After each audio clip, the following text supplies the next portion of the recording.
Hello, everyone. Hello.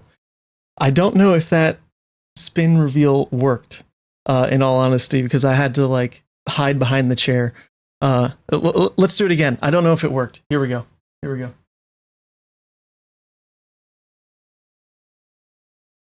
Hello, everyone. It is glassesless Man Sant coming at you for literally the first time. This is the first piece of content with no more glasses, which is just wild to me. I've, lived 27 years now, and up until fourth grade, or rather fourth grade and beyond, I have had a terrible, terrible need for glasses, just like the worst prescription. Hit me like a truck. In fourth grade, I all of a sudden needed glasses. I think the fall off was probably tied to getting a Nintendo DS, and that thing didn't have a backlight. So I was literally staring at it with no light on, blanket over my head, hiding in bed, just staring at this thing. And I'm pretty sure that's what destroyed my eyesight. But either way, I got my eyes fixed, you guys. I'm recovering. It's been 3 days. I had laser eye surgery in Korea, and my eyes are now they're perfect. I can't believe it. I literally can't believe it. So you guys are witnessing the first piece of content with fixed eyes. And it's been 3 days, so I wouldn't say that it's perfect. There's a little bit of the starburst light stuff going on. But I can very easily look at a screen. I even did some night driving last night, although they told me not to. And really I wasn't sure how comfortable I'd be to sit in front of a computer. But I feel pretty good. So decided to go ahead and do a bit of a live stream because I love yapping, and I just got back from this incredible saga that was this last week of the World Championships and all that. And while I'm not the story time kind of guy, we'll leave that as a series to Majin Bay. I think this event in particular is worthy of a story time because I really didn't get to talk to anybody. I didn't really see anybody. I was so busy at the World Championship that for the first time, I basically experienced an event completely from the behind the scenes. I didn't engage with almost anybody, and I think that was a testament, honestly, to just how amazing the product was. Hopefully, from the outside in, you all got to experience an incredible live stream. But for the people in person, I was a ghost. I said hello to maybe 3 people, and all my other interactions were just with the stream team. So I wanted to jump on and just talk about the weekend and finally, show face, because it's just been a long time. It was a lot of heads down work, and I'm incredibly proud of the stream and everyone who worked on it. And I just had a great time. So story time, I actually do have it structured in a way to, cover all the bases. And hopefully it's actually interesting to quite a bit of people, because I get a lot of questions about the behind the scenes of running the broadcasts, right? And I've always been hesitant to I don't know about, spill the beans, but show too much of the behind the scenes, go too deep into it. Because at the end of the day, it is my business, and I've actually gotten interest from these outside groups that definitely, should be paying consultant type fees for advice rather than just, jumping in and hearing me spill the beans completely for free. But it's a weird dance where, I really started this all as a hobbyist and was learning everything just from YouTube and whatever I could find on forums and talking to friends. And but it has built itself up to a real business, LLC. Savage Feeds is a legitimate production company now. But I just haven't really delved too far into the details of it all. But I think the World Championship, now that it's done, is the right framing to just kind of tell the story of what it takes and how it was done and all the effort that was put into it, and share, more of what goes on, because it is still like a pretty small process. You know, I've only worked with like, whoa, what? Yo, you see this on the stream? What's up with these names? Hold up. Wait a second. I don't know why that was doubled up. Let me fix that. Oh, that's interesting. I've literally never seen that pop up before. Which one looks better? Now, probably the other one. Okay, let's hide that and then go back to it. But anyway, so let's tell the story then. Let's tell the story of the World Championships.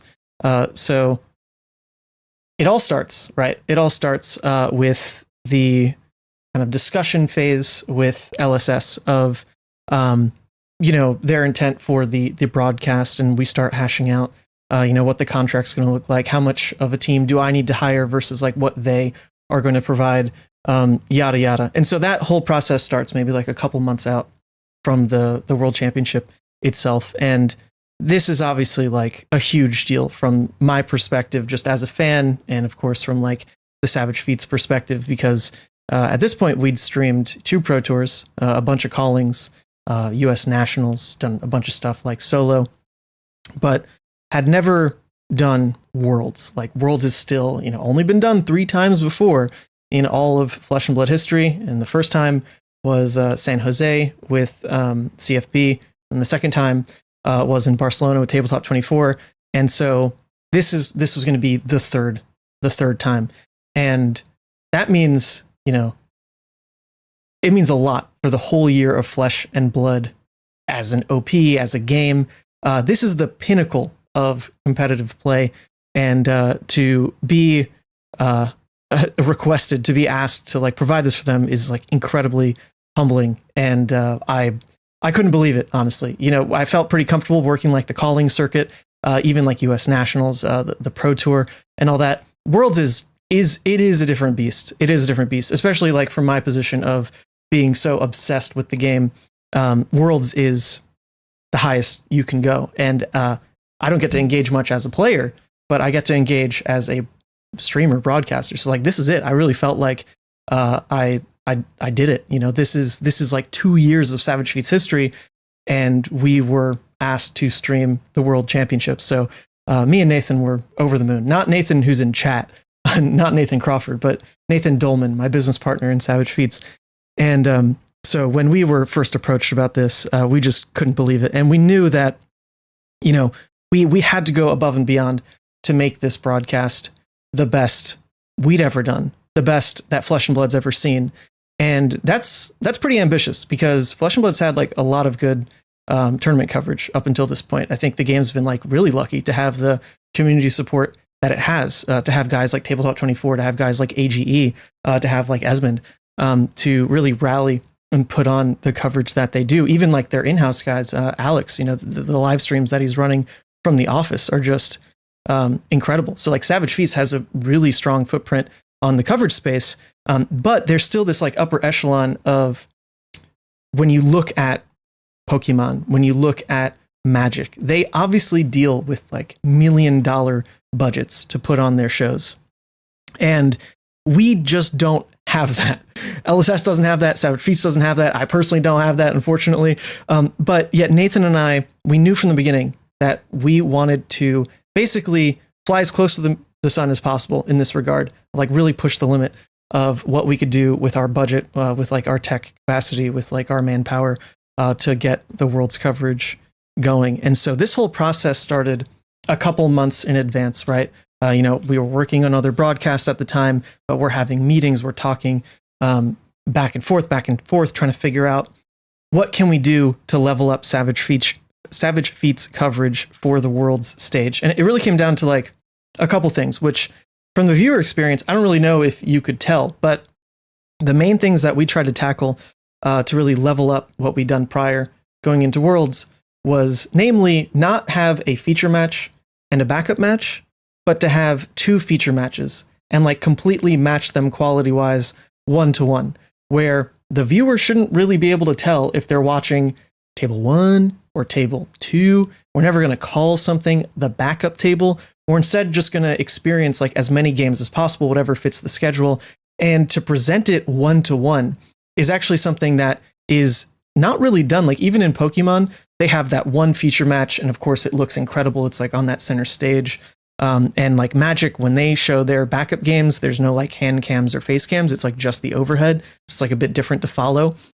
So I hadn't really seen much of an example of this, of like, let's just like do 2 fully produced feature matches. But that poses its own problem of trying to figure out the tech for it, because when I was previously like comfortable running like the one setup stream, the way we were doing it was basically having all the cameras like piped into like the main mix machine, right? And so this machine is running like all the raw inputs into it from like the casters from the game, mixing it all up with like the overlays, the life counters, yada yada, to then encode and output the stream. And when we had initially introduced like the backup match process to this, that was being done on its own computer and then basically sharing its like mixed output via like basically a capture card, where like that computer does its own thing and then passes what it sees into the main computer just via capture card. And so when you do it that way, when you look at the backup game like was always worse. You know, it had like that extra layer of encoding. You didn't have any camera control because you're just watching like a mixed output basically. So we wanted to completely revamp like how we were doing that, because rather than present like the feature match and the backup match, right? We wanted 2 main feature matches, but we also wanted to present the 2 feature matches 1-to-1 in a delayed broadcast format. And the delayed broadcast I'd only done twice before, and it was at Pro Tour Amsterdam and at World Premiere Tampa under the direction of our producer at the time, Cedric Phillips, who comes from just a mountain of experience. You know, he knows so much about the broadcasting world, and so he was able to kind of give a lot of reasoning and like try to level us up as to like why this works better than just doing it live. And let me tell you, like, it is actually genius to present things in this delayed broadcast way, because you are actually focusing on one thing at that point, and that is the viewer experience. If you present the broadcast in this delayed fashion, the entire point of it isn't to like make it easier on the stream team. In fact, it's harder. What you're trying to do is stick to like a timetable that is for the viewer's sake, to be able to tune in and have a show that has no breaks, basically. That the viewer is being fed the narrative that like we want as a stream team, of like, oh, this game, no breaks, followed all the way through. And it takes a lot of work to pull that off. Like, it's not easier to do it that way. It's not easier at all. It's also technologically a lot harder, because a couple things that you don't think about at the time is, yes, you start delayed, right? You start at like a 2-hour delay, but then as the day goes on, you want to catch up 1-to-1. At the end of the day, you want to be effectively live, but that's super messy with like file formats and how all that works, because at a certain point you cross the threshold of, okay, you had just been watching like recorded files, but then you need to be able to watch a live file, but not as it's live. The game itself might be like 30 minutes in, but we need to watch it from the beginning, and then we need to actually watch live 1-to-1. So you've got like 3 ways you need to be able to like access these files, and it's like a very complicated process to figure out how to make that all work, because you can't just Google that, you know? And like I said, the ways that we'd been doing it prior with like premixing on the backup laptops, that just like wasn't good enough for Worlds. And so in these like months ahead of prep that me and Nathan were doing, shout out to Nathan Dolman. We had so many discussions, like trying to figure out how to do this. And he cracked it. He figured out a way, due to a lot of his like in industry knowledge, to be honest. We even met with some of these like enterprise providers. Like we literally had a meeting with one of the production, not like production companies, but like they provide a service for like LOL esports, League of Legends esports, like a very specific piece of like cloud server stuff. We had like a meeting with them and a couple other people to try to like pick their brains on how to make this work without being able to afford their products, you know, without able to just say like, hey, we'll drop $70,000 and like buy your product. We basically were just like absorbing information, trying to learn how to do this. And then shout out to Nathan, like I said, we figured out a way to do it where you're basically capturing all the camera feeds from that first feature into a computer, that second feature into a computer, and then the main mix, which is operating on like the live broadcast, is being fed in like the interview stuff, the caster cam stuff, and then can access those backup, they're not backup computers at that point, but like the dedicated computers that are like recording the files. But what's interesting about this, because this is like the part that was hard to tackle, was we're not just interested in like raw camera output, right? We also need a lot of synchronized data coming from like the life app, right? Look, we need the time, like the time in round. We need like the life itself. And so there are a couple of hoops to jump through here to make it work. And I can't go too far into it, but it was incredibly impressive when we figured this out on paper of like, okay, it actually will work. I think we can do this. And so we spent a couple months leading into Worlds, making sure that on the tech side, we felt really good about it, right? The only problem was a lot of it was with Nathan, and then a lot of it was with me. So we hadn't had the opportunity to really like marry it all together and see if all of our ideas would actually work. So we were holding our breath a little bit, as to, we think we figured it out. But it's not exactly tried and tested one-to-one. We're doing a lot, but we can't exactly test it one-to-one as it's going to be on the day. So anyway, that's part of like the prep bucket of things we're doing. The other part of the prep is to work on roles and work on the team that we're going to need to take on the World Championship. And like I said, a lot of that comes from LSS. They are choosing the casters, and I think they did an incredible job with this casting roster. You've got two duos, right? Two duos, Brian and Craig, the old school, the good vibes. They've got the history. They've got that camaraderie. And I don't know if you really feel it as a viewer, but their dynamic is hilarious. Hilarious. I think from my position, I get a lot of it just because I'm like looking at them and I see Craig, give me a look, or I see Brian like head and hands, all these things. And their dynamic just carries so much in person, at least. I hope it comes through over coverage as well, but I find them just hilarious. And then you've got Sam and Punkage, who are probably the best casting duo, maybe of all time. Like within the TCG space. I don't know enough about like the casting space beyond that. But let me tell you, I've never tuned in to like a Pokemon stream, which I do love their streams, or like a Magic stream, and just immediately been blown away by how incredible they nail their roles. Sam, Punkage, you've got your color, you've got your play, right? Sam just leading you in with that energy, Punkage bringing it home with the analysis, and they are one mind. They are one mind. And once again, when you see them from behind the scenes, from like my position, as to how they interact in person, it's another world as well. And so, a lot of the things that you won't catch through the cast over YouTube when you're just a viewer is how Sam is like gripping Punkage's shoulder, like you giving him that energy, like go, go, go, like whatever he needs. Punkage to like slam it home, like waving his pen, whatever's going on. They are just electric. They are so, so good. So there you go. Casters are chosen at this point. We've got two amazing duos to work with. And then the rest of the team needs to get filled out, right? And at this point, LSS, they have an incredible team working their marketing, working on, the live blog, all their social media posts, right? But for this event in particular, they were sending in two people on the ground, Alex and Aiden. And Alex Norval, hopefully you've seen him at some point. He's like the young Bravo that a lot of people know him as. And then you've got Aiden from 3 Floating.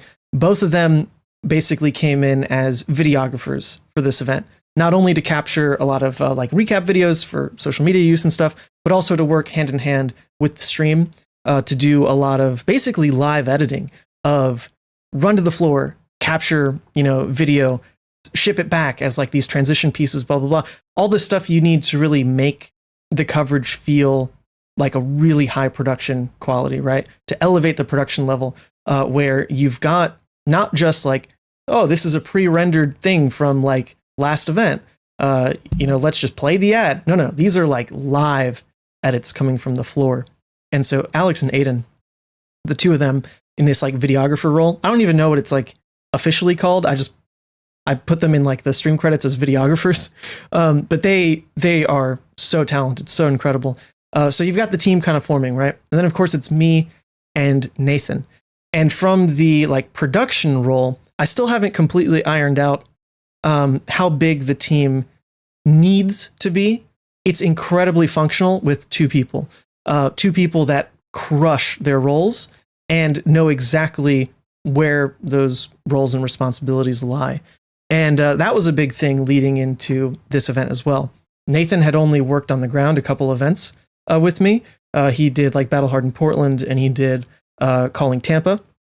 And I think Calling Tampa, the world premiere of Rosetta, was another incredible show. And, that was him. So we had enough experience, but I'd also worked with so many other people, Alan, Justin, Esmond, Xavier, that,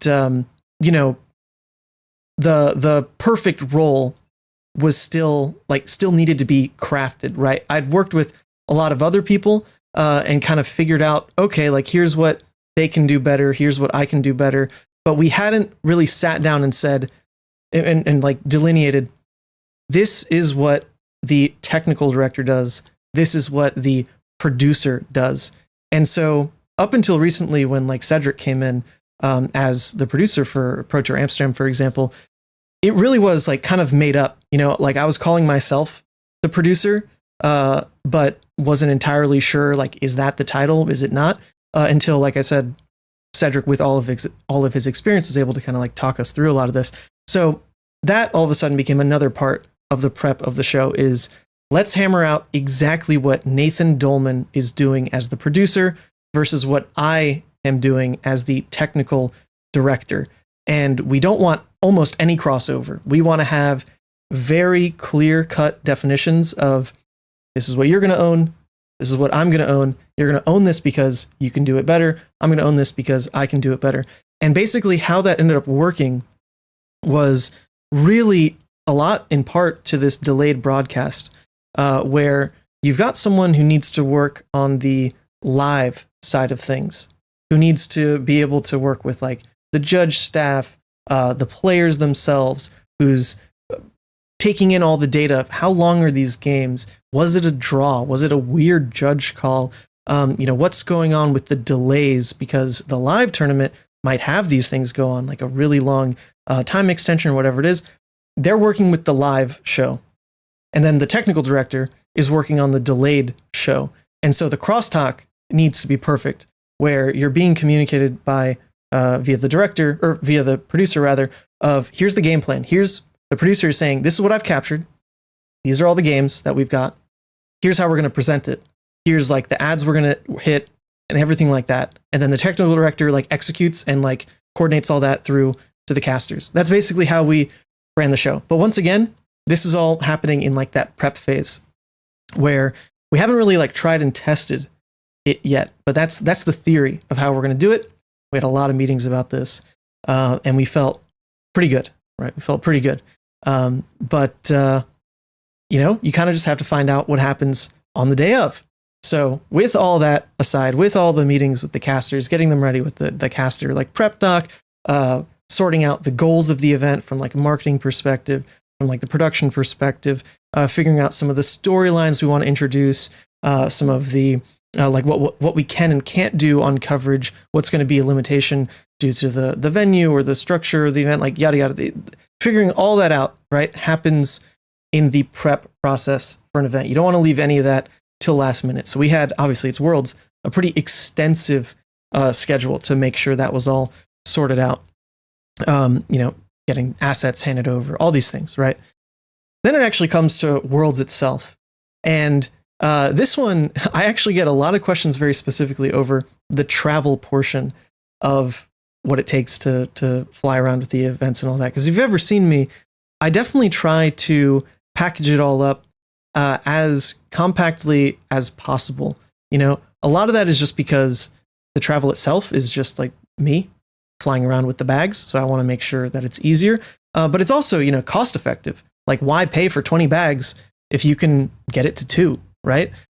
So a lot of, you know, this attempt to like reduce bloat comes at this stage of packing well, also packing safe, packing with enough redundancy as well. You can't just take exactly what you need. You need like an extra buffer, like 10-20% of what you might need. And so I have a tip for people, for anyone who does fly with a lot of bags. This has been my saving grace, and this is a media pass. I don't know if you can see it exactly here, but media passes are a bit of like an unregulated way to fly with this like extra capacity to check more bags, overweight, oversize at like a flat rate. And what I mean when I say it's unregulated is that they're not actually issued by the airlines. The airline doesn't have a standard for this is what a media pass looks like. Instead, they just accept media passes from any, in theory, like media org. So Savage Feats, I mean, we're a legitimate LLC production company. I issued these out to all of our people. And I mean, I'm the only one who really uses them because I'm the one flying. But you basically have to present them and say, hey, like, I'm flying under media. These, like, I'll show you, these bags have like cameras, the cables, stands, whatever. And you unlock this cheaper rate to fly with bags. Because the bags can be heavy, you know, like, look at this one. Look at that one, you see? That one's massive. And generally it ends up being like about 80 pounds. It's a bit oversized as well. And yet when I fly with the Media Pass, it's normally around like 60 to 70 bucks flat. It can change a bit when you fly international because it's mostly like American, like domestic airlines that handle Media Passes. Some international ones do as well. So you got to do your research on that phase of it. But anyway, pack it all up, fly out to Osaka. And I'm actually someone who really enjoys long flights. I tend to just catch up on a lot of the like B movies and things that I haven't seen for, you know, the past couple years, and then pass out when I pass out. Don't really worry too much about trying to sleep on the plane to like line it up with jet lag, because generally I will just stay awake if I like land somewhere and need to line it up right. So anyway, that leg of the travel goes pretty smooth. End up flying from Rochester to, I think, Chicago to Tokyo to Osaka. And when I get to Osaka, it's pretty late. And one thing that I didn't really think about was the size difference in cars in Japan versus the US to be able to take all of these bags with me to the airport. And so thus began this pretty long saga of trying to use the information desk, talk to the taxi stands to find a taxi that was big enough to take all of my bags with me to the airport. And unfortunately, after like 2 hours, legitimately 2 hours of like talking to 3 different information stands, I ended up just like walking to the curb and asking a lady there who was also waiting for a taxi if she could like get me a oversized taxi. And she's like, oh yeah, it's this line over here. Whereas after talking to the freaking information booths, they basically told me it's impossible to do it unless I had a reservation. So that was kind of ridiculous. Like 2 hours wasted once I got there. But whatever. This lady was incredible. Got me right where I needed to be. And then I took a taxi all the way back to the hotel. And this hotel, it was kind of an interesting location, right? Like the event itself was on an artificial island. And so the Intex Center, the convention center itself, is like massive. It dominates the island. And there were a couple hotels like right around it, of course. And this one was next door. I've never had a hotel better placed than this. So shout out to LSS for booking it for me. Thank you. Literally right next to the venue, which is incredible for lugging those bags on the day of and all that. So get there and it's like Monday night, pretty late. So I end up getting like some quick food downstairs and then pass out. And, basically conquer jet lag all within that one day, which is pretty great. Then Tuesday, right? And when you look at the entire schedule of the weekend, we've had all these, like a couple months of prep work, and then we actually get there. And the way I blocked out time dedicated to the stream is basically assuming that the actual stream days are going to be Friday, Saturday, Sunday. But then the setup day plus like keynote and all that is going to be Thursday. And I figured Wednesday is going to be like all the last minute heads done work that we need. So Tuesday was like my only free day, legitimately only free day, but also like an emergency day if I needed to get more work in. Luckily though, like I said, we were feeling pretty good about this show. So I ended up on Tuesday meeting up with Kasharn from LSS. He wrote the live blog. We got some breakfast, wandered around, saw the billboard, and then I met up with Nathan later. And we, had to celebrate a little bit early since we knew that kind of going towards the end of the week, we were going to be more busy and I was going to be piecing out actually to Korea for eye surgery pretty quickly. So we packed all of our celebrating into the Tuesday beforehand. A little premature, but it was an incredible, incredible night. Nathan was there with his wife, Marlene, who I'm a big fan of as well. We ended up going to this like prefix Wagyu menu, like a dinner place. And it was really good. Like you had all these different courses, right? Some interesting flavor palettes. It's Japan. Some interesting stuff. I'm pretty, I'm not picky. I'm pretty exploratory when it comes to food. But the highlight obviously was the Wagyu. It tasted insane. It was so freaking good. It just took a lot of small bites to get there. After that, we ended up going to this all you can drink, like pay by the hour karaoke bar. And we drank a lot of soju very quickly, mind you. We met some not locals, but we met some other tourists, specifically some tourists from Korea who showed us that if you mix like a tall shot of soju into like a medium glass of beer, you end up creating the best drink known to man. Actually, I don't remember what they called it, but it's like you take light beer, like half glass of light beer, and then you add like a tall shot of soju. Oh my God, it's incredible. I don't even like beer, but you mix it that way, it was nuts. So we definitely pounded as much of that as possible into our time at the karaoke place. Then went to a bar and basically had to call it little early, because Wednesday is a work day. It is a work day. So nothing beyond that. This is not a Majin Bay crazy blackout story or something. But we had our celebrating on Tuesday, is all I'm trying to say. Some good bonding. I don't get to see Nathan as much as I'd like. One of my favorite people, and yet I live in New York. He lives in Portland, so kind of far. So that was just a fun night. Then we get to Wednesday. Wednesday, we need some hangover ramen to kick things off. Put our heads down at a cafe and start to work out on all the last minute schedules. Now that we actually had like the full list of all the marketing things we needed to hit for LSS's sake, after seeing like the keynote and all that, like those big reveals and stuff, we had to then block out basically to the T how we wanted to, in an ideal world, play out every single hour of the broadcast, basically. So we sat down, basically idealized the schedule, right, with room to play, because it's a live stream at the end of the day. Things need to be malleable. But putting in the prep then, talking about it in person, writing our notes, definitely helped.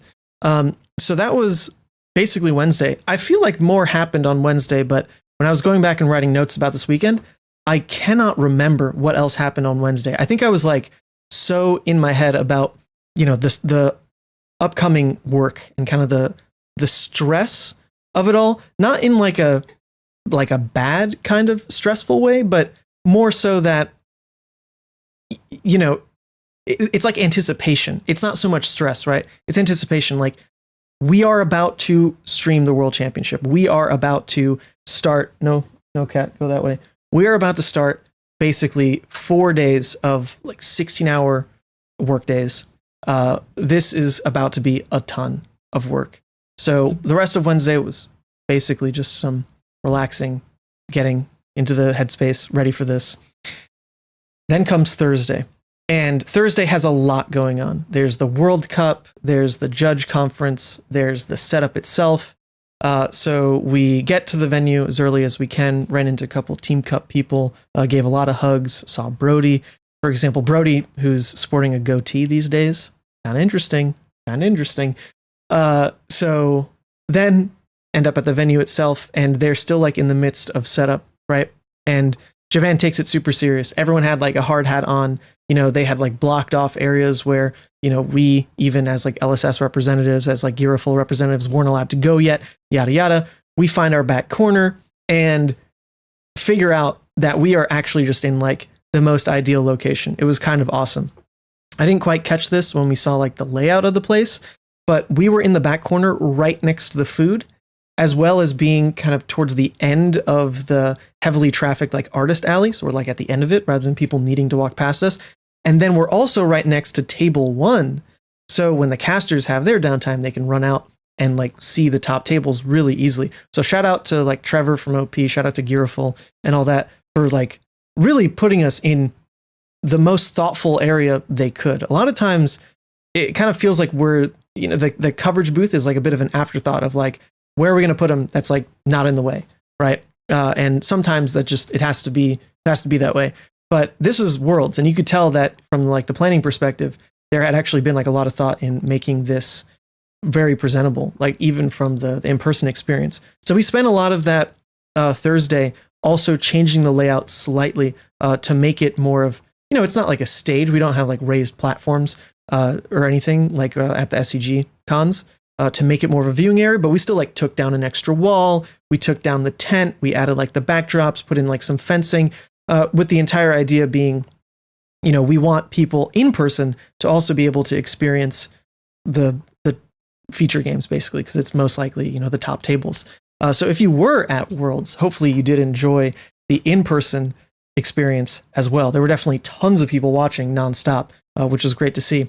But some of the other things that we were trying to work out for the in-person experience's sake is that it's a bit of an afterthought from the production side. We worry a lot about what's it going to look like for the stream, but we wanted to worry a little bit more about what it was going to look like for the in-person experience because, I remember like I've worked at so many now, but I remember before I did like looking back at Pro Tour Baltimore as a viewer, there is a lot of excitement of like, maybe I'm going to skip this side event because I just like really want to watch the finals.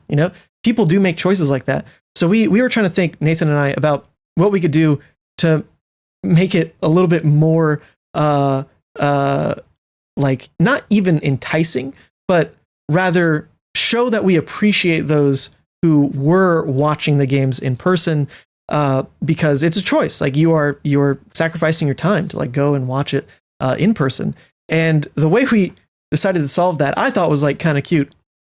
We came up with the idea to get Savage Feats branded M&Ms and like M&M dispensers. So we had a bunch of M&Ms like green, white, black with like the Savage Feats logo, like the life logo on it. Thanks for playing, like a hand clap, like all these different things. And then they were on the feature match tables and we'd go out and like pass them out to everyone who is like standing in the viewing area. And funny enough, I saw so many people from like the coverage team just taking handfuls of them. Like I think people just needed the sugar at the end of the day. Shout out to Alex, who I saw like literally going to the bags of like restock and just like taking a handful and downing it. So it ended up being a good choice in the end. It led into some funny issues where on coverage, like on maybe a hand cam shot or something, you could see the M&Ms and people would be like, what's a gumball machine doing on the feature match table? Well, okay, hold up. It was more than that. It was our thank you to the in-person viewers as much as we care about the online viewers, right? We try to marry it just a little bit. Anyway, so the rest of Thursday is a lot of that, right? It's a lot of changing the layout a little bit, setting up the physical tech. And normally I budget about 4 to 5 hours for like the idealized physical setup. And then maybe like another 2 hours for like the software setup of it all. And the only thing that like got in the way on Thursday specifically was that we also had to worry about the keynote and getting the keynote right because the keynote, I mean, you've got James White on stage announcing the future of Flesh and Blood. You don't want to ever hang that dude up. You don't want to do anything to make that go poorly, right? So we dedicated a lot of time to doing a lot of testing for that, the setup, the dry runs, like the rehearsal, tech rehearsal, to make sure that went really well. So that also was part of our Thursday. So it was a bit of a pivot because we had to do as much as we could with the stream itself, and then go and swap over to the keynote stuff, which did require, pausing some of the other setup because we were using pieces of our rig for the keynote. But if you did watch the keynote live stream, I thought it went really, really well. The only like weird thing that got in the way there was I unfortunately don't speak any Japanese, and we had like an audio guy from the venue like helping with some of that, and there was like a bit of disconnect at times between like, I've got my systems set up, like my mixer, my switcher, like my computers and all that, my cameras, but then we also had to like work it into the venue's like audio system for like the in-person experience, right? And generally that's like as easy as like, oh, you just plug it together and you can trial run it and it's going to work.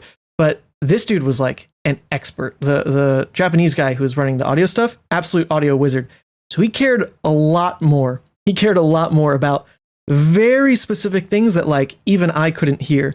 And we ended up clashing just the tiniest bit where like during the live stream, he might tweak something on his end, but then it changes like drastically what's going on my end. And we just like couldn't talk to each other.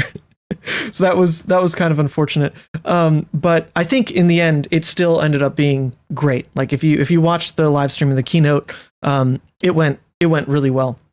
We had like the close-up shot on James. We had like some of the like the wide view. We had like the trailers going off and all that. And it was basically like 1-to-1 for the in-person experience, which that was our goal, right? To basically nail that. And that's a really good change that LSS is putting forward to want to stream the keynotes. I remember back in the day, like I streamed Pro Tour Baltimore's keynote just kind of last minute because there weren't any plans to. Just did it on my phone.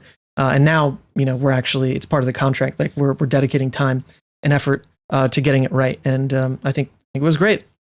So anyway, that Thursday, it's where all the time is going. It's where all the prep is going. And unfortunately, because of that little bit of a delay with needing to pivot to the keynote setup and making sure the keynote was run correctly, by the time the keynote's over, me and Nathan have to like grab everything and book it back to the coverage area and get it all like hooked up in its final state. And the unfortunate part then is you've got everyone at the venue. You've got all the players in, all my friends in, right? And everyone just wants to say hi. And I felt so bad because I think I literally said hello to just like 2 people. Otherwise, I had to focus on the coverage stuff. So like I was running back and forth from the keynote, like grabbing a handful of stuff, back to the coverage area. I like gave 2 people a hug and like passed out 2 Blasmafet promos, which actually, speaking of, check this out. Look at these, folks. Look at these. This is freshly picked up. I don't know when it'll focus.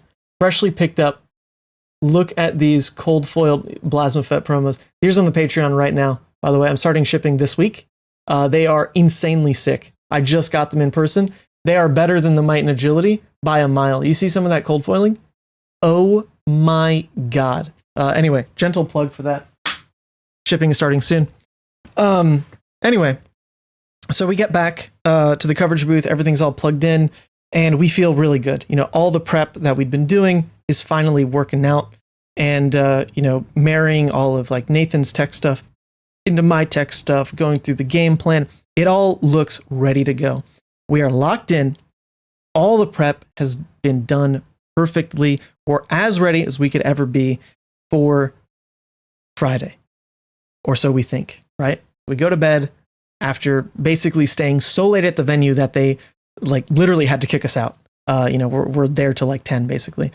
So then Friday rolls around and there is this beautiful moment with these delayed broadcasts where you get like an extra 2 hours when the day starts to build that buffer of time, right? And I just want to readdress this and like the whole reasoning that we're doing a delayed broadcast, right? We come in on Friday and the tournament itself is starting at 9, or so they say. But you never quite know if it starts at 9 because maybe the players meeting takes a while, or maybe there's like some issues with deck lists or something. So it might be advertised that it starts at 9, but you don't actually know that it will start at 9. So when you would otherwise try to do that live, oh, the tournament starts at 9, let's like hit live, let's go. You're automatically met with like potential problems with the timing. So when you do a delayed broadcast, when the tournament says they start at 9, even if we start like recording the round 1 at like 9:30, it doesn't matter because our stream start time is going to be at 11, or so we thought. And remember, all of this is to then present the day, build up this like catalog of games to then present the day with like basically no downtime, 3-minute downtime in between games just to swap the casting duos. And so the producer gets to control all of that to then sync us back up into live for the end of the day. And so building that 2-hour delay is for a lot of reasons. It's for maybe in real time, there are those judge calls, there are those time extensions in round, whatever. So when we have 2 feature matches recording all this at the same time, the producer gets to choose, let's show 1 feature this round, let's show 2 features this round, let's show 2 features, but one is going to be at 1.5. Let's only show this one game because the other backup game had like a draw or whatever it is. And so our plan going in was to try to show 2 CC rounds, have our goal be to show 2 CC rounds every round, and then only 1 draft round once we got to the draft portion of the days. And a lot of that is like for the viewer experience, right? That's literally like the point of doing it this way, is as the viewer, you get to experience a seamless broadcast. You get to watch exactly what you want to watch. You want to watch CC, you don't want to watch that much of draft, but you want to watch a whole day of coverage. And so by doing it in the delayed broadcast way, you literally get exactly that. Like the whole point is to make it better for the viewer experience. So when I see people in chat complain, like, is this like why is it round 4 at the venue, but we're watching round 2? Well, you might say that now, but by the time you get to like round 6 and you realize you've had like no breaks and we're literally like caught back up, you're going to be loving it. Like I promise you, do not complain about this format. This format is incredible. It's the right way to do shows. I promise you. And it's the right way to do shows when you build it the way that Nathan and I had with some of the technology, where we quite literally could preserve camera control, which is nuts. I have not seen that in even Magic with their $1 million broadcast. Quite literally, when like Magic shows some of their pre-recorded games, like when they've got their like alternative feature matches, they're missing face cams, they're missing hand cams. But the way we had it set up was that we could actually still control the cameras even in like the delayed format. So when we are watching on the delayed side of things, when we're watching round 2, sure, in live it might be round 4, but from the viewer's perspective, from the caster's perspective, when they're bouncing around and Sam is using all of his the camera stuff, you don't get any sense that it's pre-recorded by like an hour because we're living the game basically live. And there's no drop in quality. If anything, there's an increase in quality because we can troubleshoot more. You know, if, like I said, if a game is shit because it was a draw or like some really weird judge call, we just don't watch that game, right? So anyway, all you people that complain about how the delayed broadcast format works, you do not understand. We're doing it for you. We're literally doing it for the viewer experience. When I go back and watch these broadcast, it blows my mind that we executed it as well as we did. Like legitimately, it is an incredible viewer experience to go back and realize I just watched 8 hours of like uninterrupted gameplay. That's crazy. That's awesome. That's so good. And I'm telling you, the way that we figured it out for Worlds to preserve the camera control is mind-blowing. Like that is a huge technological leap. I mean, I've never seen another production company be able to offer that. But we could maintain. Yeah, my cat is going crazy over here. Yeah. Anyway, like my mind is blown of just like how well that we were able to pull it off. Regardless. Anyway, so Thursday's starting, right? Thursday's starting, and so like I said, the live tournament starts at around 9, but the delayed broadcast is set to start around 11. Right? I don't know what times these are for the American viewers. It was like honestly a pretty bad time zone for the American viewers, which always makes like the live viewership worse, obviously. But you know, for our time zone, it was 9 and 11. We start recording everything around 9, right? But then, unfortunately, the power flickers in the venue, and we freak out. We're not live yet, you know. We're not live yet. This happens at like 10 o'clock, right? So like round 1's been recorded, but like somewhere around round 2, the power flickers and like everything freaks out. You know, the entire venue, the lights flicker. Some cameras turn off, like, you know, the TV, the caster's TV like turns off, and we're freaking out because if we get hit by like a rolling blackout or something, what the hell do we do? You know, we can't control that. So all of a sudden, we're like an hour away from stream start, and it's panic mode because what can we do if there's just rolling blackouts? What can you do? You know, we're not on a generator, but we need to figure out, is there a generator we can be on? Should they like swap us to a backup power grid? Like, how's this going to work, right? So we immediately start freaking out because the other thing that drops when the power goes out like this is the internet. And the internet is important for both sides of the broadcast. The delayed broadcast is using the internet for the live, or rather the live broadcast is using the internet for like the life and timers, but then the delayed broadcast is using it to go live to YouTube, right? So we're in panic mode at this point, absolute panic mode. And we have to play like a game of telephone to try to figure out what's going on. Because, like I said, I unfortunately don't speak Japanese. And a lot of like the coverage team just wasn't in touch with like the venue people. You know, the venue people, the TO, Giraful, we had to basically try to get them to investigate what's going on. It turns out from Giraful, they tell us that it actually wasn't a rolling blackout. It was just someone in the control center of the venue was swapping the power grid just for fun. Well, not for fun. They had some reason for it, right? But it's actually good news that we find out that it was someone doing it intentionally rather than just the power grid itself, right? Because that would have been unsolvable. Turns out, though, it's just some guy. So then we have to tell Giraful, can you tell them to stop it? Can you tell them to cut it out? You know, like, we're about to go live, please. And unfortunately, that whole back and forth, because of like the telephone, right? Of like, we have to tell Giraful, Giraful tells them, they tell Giraful, Giraful tells us. We have to delay the start of the broadcast by like 30 minutes on Thursday because we just didn't have an answer yet as to like, would they stop doing this with the power? So that's why we got delayed. Huge apologies on that Thursday because, like I said, or rather that Friday, because like I said, on the Thursday and all the prep leading up to it, we were ready for like a perfect show. But that's one thing we just like could not control, right? Could not control it. And sure enough, when we did go live, you can see some of like the internet break when we watch round 2 of the day 1 broadcast.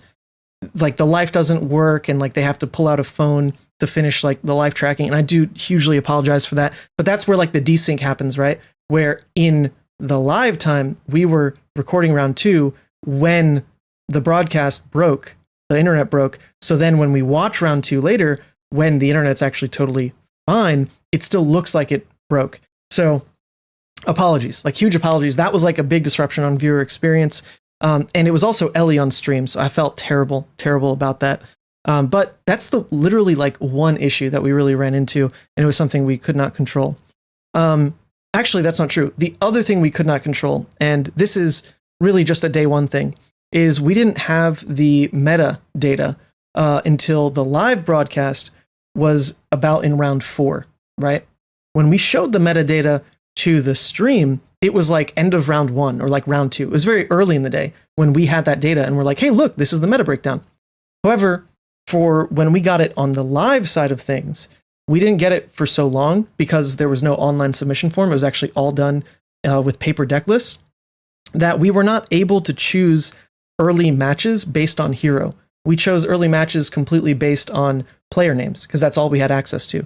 And so if you go back and watch day 1's coverage, there are a lot of repeat heroes, which was obviously not the intent. Like we weren't trying to show like 3 new, 3 Viscerae, whatever, but we just couldn't, we couldn't see the heroes, right? I still think, you know, we followed great players, you know, we followed big names. So I think the games were all still incredible to watch, right? But the hero diversity on day 1 was not what we wanted. So I also apologize for that. There's just nothing we could do. We didn't know actually how the deck lists were being collected until very late. And then it turns out paper deck lists, paper deck lists. So that was tough. But anyway, so day 1 flies by at that point and we're locked in and having a great day. A couple things need some shaping up. Casters do fantastic. Nathan does fantastic. Alex does fantastic. Aiden does fantastic. I would like to think I did fantastic. Day 1 wraps up, and as soon as it does, we jump on everything we need to fix for day 2. So day 1 lasts another, 16 hours, basically, of just work until they kick us out of the venue, swap around some cameras, change the backdrops, troubleshoot a couple other things. And then that all leads us to maybe the most perfect day of TCG broadcast, at least for Flesh and Blood, history. For TCGs overall, I think it might be like top 5, quite literally. But day 2, the Saturday stream was perfect. And I'm a super anal perfectionist. Like, I will not say perfect for nothing. But I really think day 2 was perfect. Perfect. Like, it blew my mind seeing day 2 unfold as amazing as it did. Unfortunately, from the viewer perspective, day 2 is the day that always has the least amount of viewers, both live and on the VOD. Because if you think about how, like, viewership percolates, once the day 1 stream is out, it's presented as a VOD, right? It's out there. And so people who get it suggested, click on it, they catch up on some of the tournament, then they go back to bed, right? They're not necessarily staying up for day 2, but they see day 1 kind of like in their time zone, right? When you skip to the end of that, of like the stream week, when people want to go back and look at it, they go and look at day 3 because they want to see the finals. They want to see the end of it all. However, for the live viewers, I think day 2 is always the most exciting because it's when the storylines coalesce and you see who's on the cusp, who's playing win-ins, who's going to make top 8, and you see it all like live. Like, I really think day 2 is the best live viewership possible for any event. I think this live stream's day 2, just whether you're looking at it as a VOD or as a live viewer, was also just done perfectly. Perfectly. We had no issues all day, for one. We showed insane games all day. Insane games all day. Of course, we also started following my boy, my teammate, Noah Bagelman, who was undefeated. So that was hype. That was hype. We follow him. We're checking in on all these storylines of like, is Noah going to stay undefeated? Oh, he's not. He's going to lose. Will he still make top 8? Oh, he won his winning in. Like, all these things happen throughout the course of day 2. We saw Matt Rogers and Sam Sutherland have their game where Sam shows he is a god at sequencing Dash.io. We see him take like 80 game actions to exactly's win. But we also see Matt Rogers be the most honorable human in existence, where him, knowing that he's like about to lose his winning in, is like helping Sam track high octane and like track optical monocle boosts. You get to see the community front and center. Like, this is a person who is like about to lose his winning in, and he's being an incredible human being to Sam Sutherland, like our boy, our 20-year-old boy wonder. I think he's 20, who is like pulling off this incredible sequence, but he's only doing it actually in part because of the help from his opponent. Like, it's crazy. We got all of this going on in day 2, right? And it was just a perfect day. Like, I don't know how else to say it. You got to go back and watch day 2. I have sat back and watched day 2 probably from start to finish twice now. I saw it, obviously, when it happened, and I've gone back. I downloaded it over my flight on the way back, and I watched it all the way again. All the way. I don't even skip the break screens because, like I said, with delayed broadcast, the break screens are 3 minutes, and it's actually completely synced up to be like with the song. That song that people are loving that song. That song is exactly 3 minutes. So like, you hit the break and you're like, oh, actually, I kind of do want to listen to this. So you vibe. It's all about viewer experience. That's like literally the whole point. And we killed it on day 2. Insane. If you go back and like try to watch some of the lift from like day 1 to day 2, it's nuts. Like, from our perspective, day 1, a little bit of a delayed start with the internet, right? We couldn't see heroes. So like, we're a little bit off kilter in this scheduling of things. Day 2, perfect schedule. Have it all planned out. Nathan is giving us the like round by round of how we want to hit like the marketing notes, how we want to present the games. We were able to work in exactly all of the like live edit stuff from Nathan or from Alex and Aiden, where like the transitions in and out of games are actually like from the floor, like footage from the floor. I don't know if you noticed that. Because they're like live editing for us. We had like on the break screens, we were able to pull in like live standings, live pairings, live results, like all that was going. Literally day 2 was perfect. No other way to cut it. No other way to cut it. It was just perfect. So the end of day 2, I'm feeling good. And, we've got our top 8. We're ready for day 3, but I also really want to celebrate because my boy, my teammate, my favorite person, honestly, Noah Bagelman, a favorite Fab person, he made top 8. And I had tweeted about him being my pick to win Worlds. And there he is, like, making top 8. So I think I make my I make a mistake here where I decide, you know what? Rather than pull the normal 16-hour day and, like, bust ass until they kick me out, I decided to call it early. I was like, you know what? I would like to go celebrate with Noah. I just would. He's my boy. He made top 8. He's my teammate.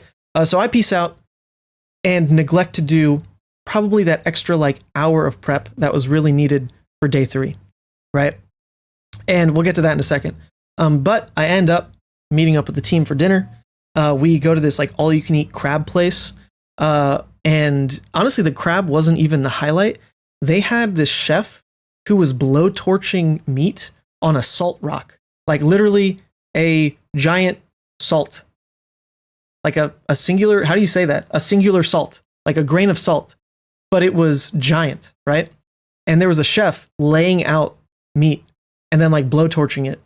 And you had to wait in line for it. And I waited in line like 10 times. That was so good. It was like the best bite of food in my life. So I waited.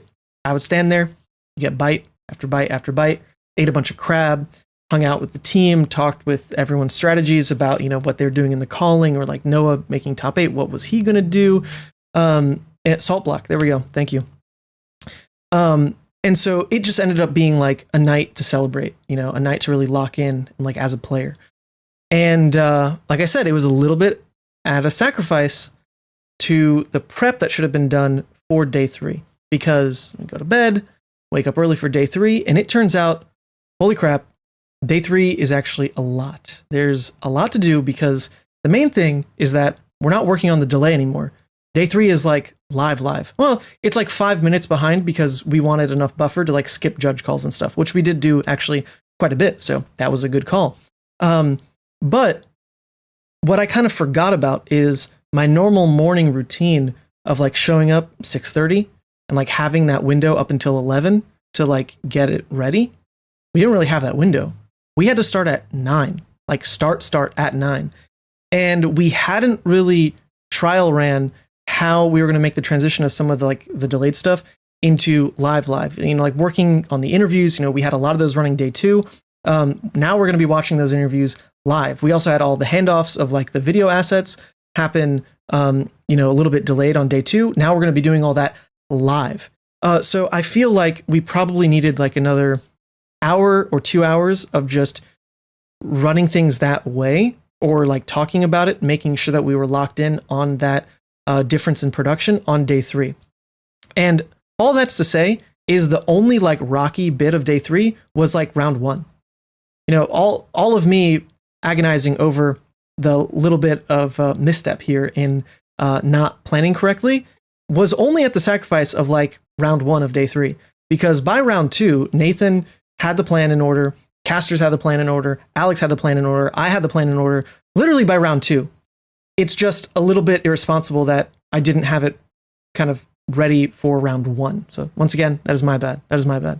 From the viewer perspective, I don't really know if you could tell, but we were definitely like scrambling a little bit when like the day just started and like, holy shit, we haven't really like touched base. That's kind of what I'm talking about. Anyway, we go through and have an incredible day 3. The casters are popping off with every game. We're watching every deck like do the thing it's supposed to do. Whether you thought, CYB was boring or what, like the decks pulled off the crazy things they're supposed to do like almost every time.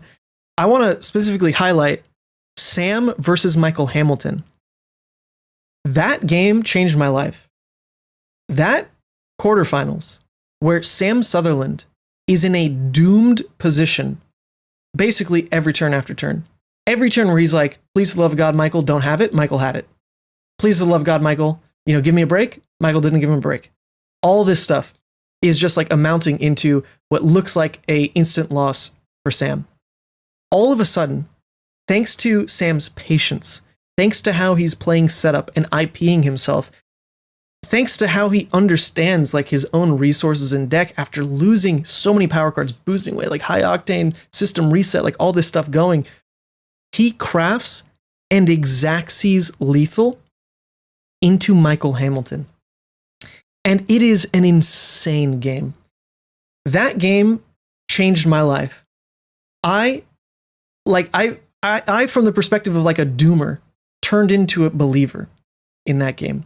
I, from the perspective of like, having given up, like learned that there's always hope. I, from the perspective of thinking my poor friend Sam is just getting trounced, all of a sudden celebrated him, like so much happened in that game. And it's also so emotional. The end of that game, when Sam literally breaks down and cries, like it brought tears to my eyes too.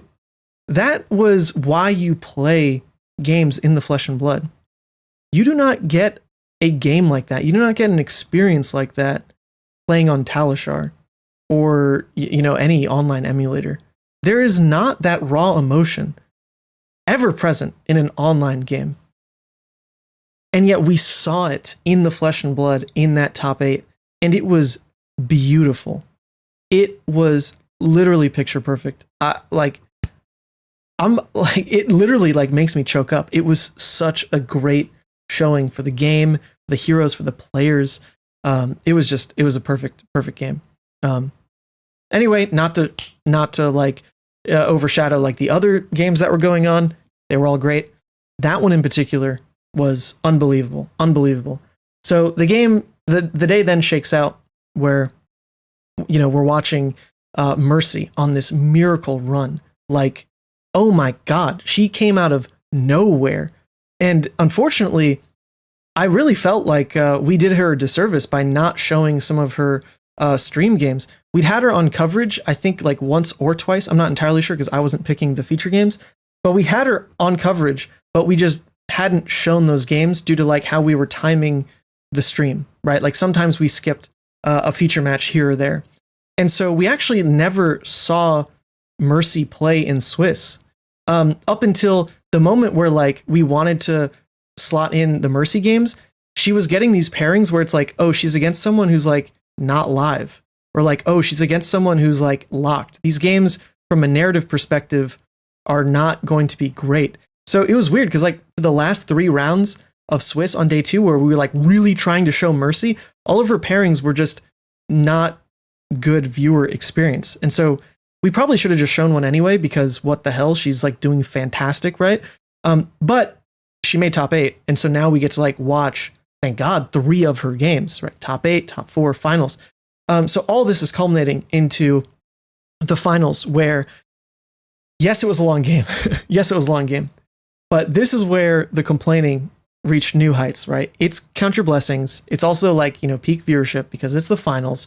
And so I didn't really know where to go with like how strict was it going to be about like complaints get banned or this, that, whatever in chat.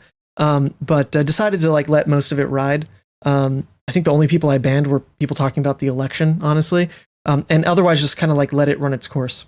And let me tell you, people were like way too quick to be killjoys about that final because there were still some really pivotal moments to that game. Like Mercy drawing 3 non-blocks with a Poison the Well and Arsenal when Command and Conquer gets thrown her way. Like that's a huge tipping point, right? Huge tipping point. So if you want to boil it down, the game to its highlights, it definitely has them. It has its highlights. It just like overall definitely had more complaints than it did positivity, mostly around CYB and everyone being so whiny in chat.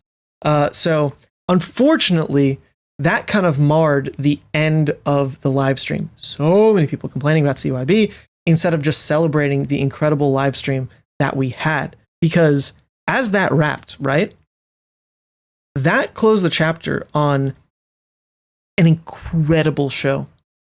From a viewer perspective, I've like never been more enthralled in a live stream.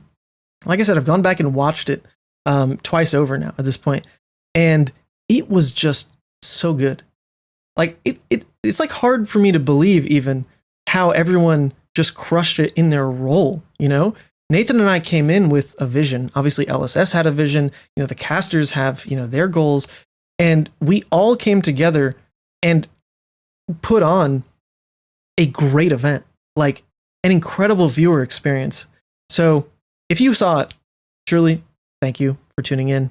We do it for you. It's all about viewer experience.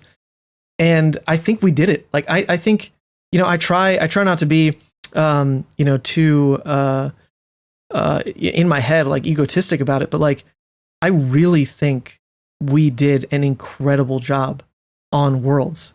And I hope you think so too. Like I literally look back on it and it's a goddamn blur, because in the moment there are those stressful pieces. We talked about it. But at the end there were more successes than failures. Like there really were no failures. Like let's just say that. But tons of successes, tons of incredible moments, tons of bonding moments behind the scenes as well. Like we as a team, let me tell you, dude, Aiden is so talented. Aiden's probably got like more talent in his freaking pinky finger than I do in my entire body. And he was just like one person new to the team that like came together and made it all work. Aiden killing it. Alex killing it. Brian and Craig killing it. Pankaj and Sam obviously killing it. Me, Nathan, doing what we can. The players performing and like putting on a great show in their own right. Gearful as a TO, incredibly receptive. And truly, like, they took care of us, right? Gearful showed up and provided us with a refrigerator constantly stocked with drinks. We didn't ask them for that. They just did it. Like, everyone took care of us because we took care of them. Like, the entire broadcast was just run in a way that I really think sings the praises of like Flesh and Blood as a game and how much everyone cares. And I just like can't believe we did it, man. I just can't believe it. I literally got back last night, you know? Like this whole saga is like finally wrapping up. Also, Aiden, are you the Aiden Kwasniewski, or a different Aiden? But anyway, that's it. That's the story of Worlds. So hopefully that's some behind the scenes for you of how it was. Well, actually, I guess it's not the end. It's not the end. So after the stream wraps, we package it all together, you know, get it all back in its boxes, and head it back to the hotel, and then have like a 30-minute window before there's like the judge dinner or like the staff dinner where everyone goes and like has some fun. And unfortunately, my part in the having fun was a bit more of like a wallflower on Sunday. I was super burned out. You know, I've been pulling 16-hour days like all week, you know, putting all my heart and soul into this, like super laser focused. And so I was hella burned out, and I also couldn't really celebrate. I couldn't drink. I couldn't, you know, goof off, because I had my flight early on Monday to go to Korea, where I got laser eye surgery, which is also a stressful situation in its own right, because I am like super anti-LASIK. I've heard too many horror stories, and I just like can't get over the idea of slicing a flap in your eye. Like I can't do it. Like my body reacts in a way. I was actually sitting on the toilet watching like a LASIK procedure, and for the first time in my life, I fainted. Literally from that, I like immediately called my girlfriend Sandra, and because she's fainted before, and I described what happened, and she's like, "Oh my God, you fainted." Like I literally, my head like went slack. Like I blacked out for like 2 seconds. And that was just from watching a LASIK video. So I do have like all this stress building in my head. I'm not getting LASIK done. That wasn't the plan in Korea. But I had planned for smile surgery. It's like a different version of it. Anyway, we'll get to that in a second, because I see people in chat. XC2 donation button. There's no donation button. You don't have to donate. LSS pays for the live stream, you know, like I'm there to work. So it's definitely not up to the viewers to support. if you want to support me independently, I got the Patreon where I'll give you stuff. You know, I don't believe in paywalled content, but I'll definitely give you goodies for your money. I'll give you these. I'll ship out. Actually, this Patreon launch was sick, by the way. You know, this new art, I sold out on the sleeves like within 2 days, which is amazing. So unfortunately, you can't get these anymore, but you definitely can get these cold foil Blasmafets. So that is on the Patreon if you care about supporting, but it's not for the content's sake. For the content, you get that for free. It's just if you want the tangible rewards. But I do appreciate it. Thank you. I will also be streaming. Yes, I will be streaming Portland, and I will be streaming Chicago. I'll be going to Columbus, most likely just to play. I might stream it, but like not as Savage Feats. I might stream it just like, you know, Rogue. I don't know. I don't know. I might just go for the vibes. I'm like pretty out of touch with playing the game right now, which sounds weird because I did just win an RTN or ProQuest, whatever it was. But for me, like being engaged in Fab is playing like 300 games a week on Talishar. And I haven't touched Talishar in like 2 weeks. So I feel pretty out of it right now. Maybe by Columbus I'll get back in, but in all honesty, I'm taking like a little bit of a break. I'm playing the Bazaar right now, which like I said, I had to take a pause on that. We were so lasered in on getting Worlds right that I didn't get to play the Bazaar like at all. So I'm doing that right now.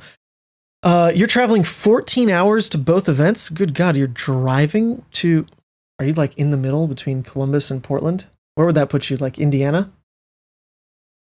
14 hours. It's wild. Anyway, hold up. Let me wrap up the eye surgery. Excuse me, and then we'll be done with story time. But yeah, so on that Sunday night, I unfortunately can't celebrate as hard as a lot of other people were. You know, they ended up going to like a karaoke bar downtown, having a lot of fun. I definitely loved seeing everybody, but like I legitimately could not really drink. Oh, did it go? Oh, Hemmel, what happened after I left? Wait, Hemmel, did you guys go to karaoke? Because that's when I peaced out. I unfortunately had to leave. But, you know, it was for a good reason because I got my eyes fixed. Anyway, while we wait on Hemmel, you were out till like 5 a.m.? Bro, that's like literally until I had to leave for my flight. See, so I'm glad I did not go out then because I couldn't do it. I couldn't do it. But anyway, so Sunday, I at least got to touch base with everybody, give people a lot of hugs, and then packed up, went back to the hotel. And this is when the Majin Bay story time kicks in, because he's always going on these wild adventures. I also went on a wild adventure at this point because I didn't know that there were 2 airports in Osaka. I didn't know. And when I booked my initial flight into Osaka, you know, I just like booked it from like Rochester to Osaka and it takes me where it takes me. But when I initially had booked it, you know, I was supposed to fly out on Thursday. And the intent was going to be to spend like that Monday through Thursday bouncing around, go to Kyoto, maybe go up to Tokyo, but then end up back in Osaka to fly out. I didn't really choose laser eye surgery until pretty last minute. And the whole story there actually comes from Rosetta World Premiere, where I got to talk to Leslie and Michael Fung and his wife Leslie about their experience with going to Korea for laser eye surgery. And Michael has a crazy story about it. I'll let him tell it at some point. But basically, he broke his glasses when he was in Korea. And rather than go get them fixed, he decided to go to like a, like a eye surgery clinic that was offering like 1-day service. Come in, get your eyes checked, boom, get laser eye surgery, go home. So the same day that he was like scheduled to fly home, he went and did this thing, which is like, you know, props to him, mad lad for doing that, for taking the risk. But his wife, you know, helped him through it all, whatever.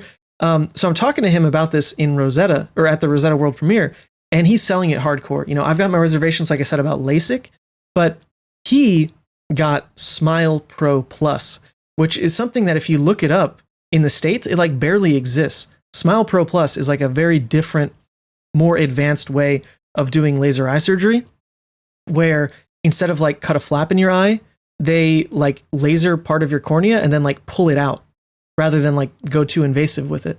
So I was super interested in this and didn't really think at any point that I'd like end up in Korea. So, you know, tabled that, like put it in my memory for like, okay, one day I'll look into this. Then like a month out before Osaka, I realized I can probably fit in a trip to Korea in that window after the event. Instead of flying, or instead of like traveling to Kyoto or Tokyo, I could just fly to Korea, get laser eye surgery, and come back.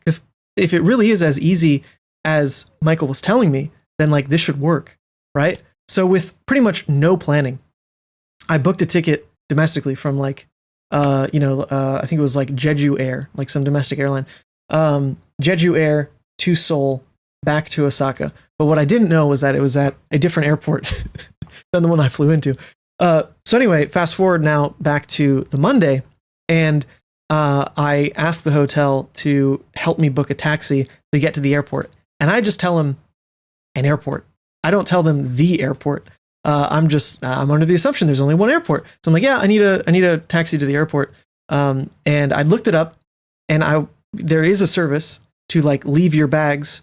You pay like $8 a day for a bag. It's not that bad.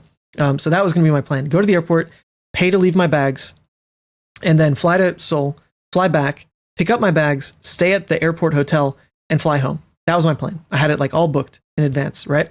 The only problem is that it turns out my flight to Seoul was at the other airport, and the airports are not close to each other. There's like the northern airport in Itami, and then there's this other airport on like a literal like dedicated island, like all the way down here, like an hour away, Kansai, right?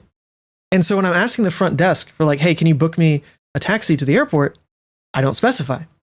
And so they help me. The next morning, I like get all my bags in the taxi, and I'm kind of in my head about, oh my god, like I'm doing it. How's this gonna go? I'm just like not really paying attention to my surroundings, just like in my head about like, holy shit, I'm about to get my eyes lasered. What the hell?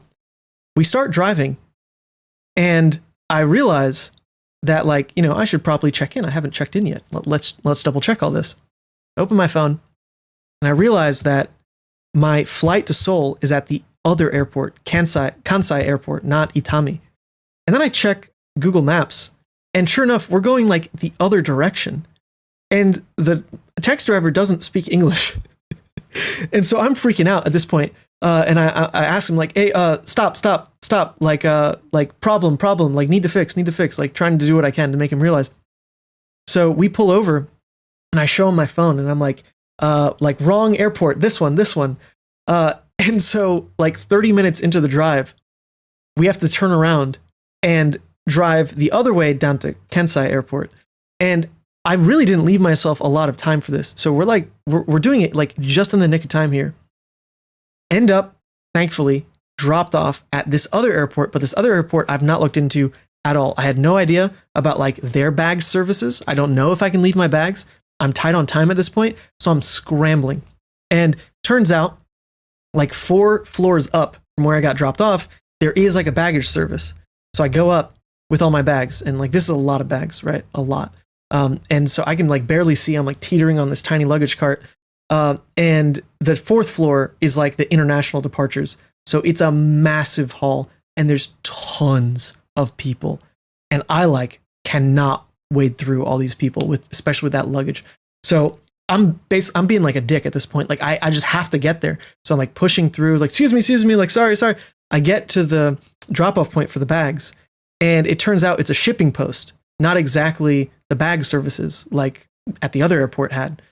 So I asked them like, can you ship this to the correct airport? Because I still will need to fly back from Seoul to this airport and then get from this airport to the other airport for my flight back home.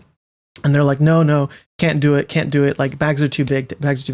So I negotiate with them, and it turns out they can hold it. It's just going to be like more money than I looked up online. So I'm like, fuck it, whatever. Like I just got to do it. So I leave all my bags with them. Quite literally, like I just like left the luggage cart. Like I was so late on time. They tell me they can do it, and I'm like, do I pay now? And they're like, no, pay later. And I'm like, okay. And then I was like, I book it. I left it with them, like tens of thousands of dollars worth of camera gear. I just like left it with these guys and like ran, because my flight is at a different terminal at this airport, but the other terminal didn't have the luggage service. So then I had to get to the other terminal, which was like back down all these floors, back across the hall, like a 20-minute walk away almost, to a free shuttle bus that takes you to this other island where the other terminal is, right? It's like a mess of an experience to get there. But I make it just in time, like just barely in time to get on the flight. So we did it. We're all of a sudden on the flight to Seoul. I've got only my backpack with me, like no flesh and blood stuff, no cameras on me. It's about to be a smooth experience. I end up in Gimpo Airport, and thus begins the next just bullshit series of events. Like this was not as easy a travel experience as it was supposed to be. I'm literally traveling like so light. I have my backpack. You know, I'm ready to just like show up in Korea, rip off this Band-Aid and be done. But I get to Gimpo, and turns out that all of the public transport only takes cash. You can't pay with credit card. And I have a military card. I have USAA, which is like normally accepted across the globe, like super good exchange rate, like no transaction fees. So in Japan, I didn't even like take out money. I was just using my USAA card everywhere. I get to Korea, and all of a sudden it's like cash only. Like, oh God, okay, I got to go find an ATM. I go find an ATM, card doesn't work. It's not a global ATM. Like, Jesus Christ. Go find another ATM. It's not a global ATM. Can't withdraw any money. Jesus Christ. At this point, I'm like looking on Google Maps, and like nothing shows up. There's like no ATMs.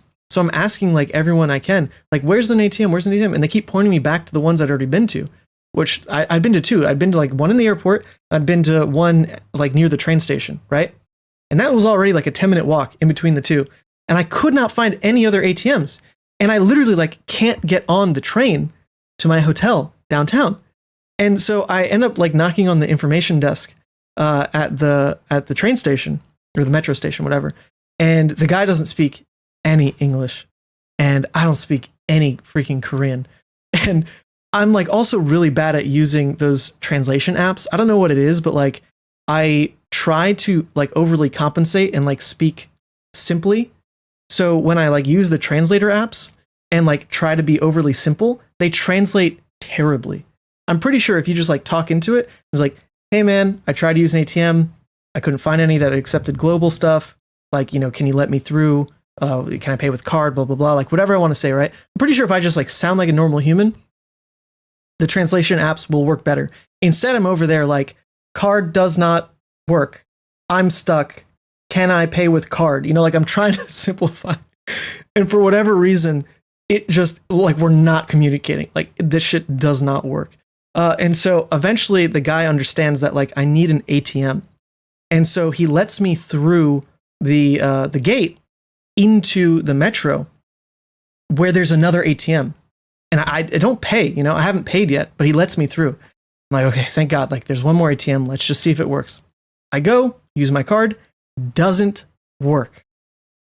So then I go back to the information booth, and I have to like, I awkwardly like lean over the rail, like rather than leave the paid area.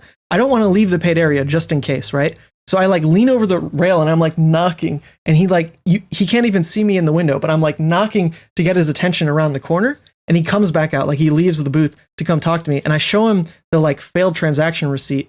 And I'm like, no money, I can't. Like, what do I do? And he just kind of like waves his hand and goes back in his booth. So I'm like, okay, well, whatever. Like I'm already in the paid area. Like, I guess I'll just go to Seoul. So I hop on the train at this point, not having paid anything. And I have a really bad experience doing this in the past. I'm literally like, I owe so much money to Deutsche Bahn in Germany over doing something like this that I'm like terrified of not paying for transit. That's a whole different story. I'm pretty sure I've told it before, but whatever. So I'm petrified. Like I really don't want to do this because, you know, like God forbid something goes wrong. I end up like owing too much money, and I'm already like about to zero out my account, like paying for this eye surgery stuff, you know? So I'm terrified. Get on the train, end up at my station in Seoul, and it's a small station. It's like not a transfer station, right? Which is bad because there's not enough people walking around for me to like slyly make it through the gate, right? My intention had been, because you have to like check your card both times.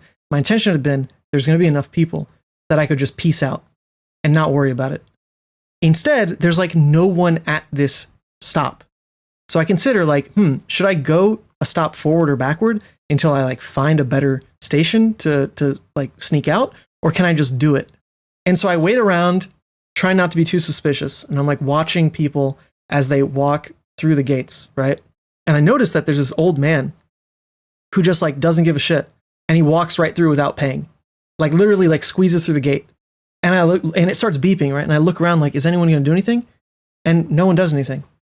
So I'm like, oh, okay, like I guess I can do that.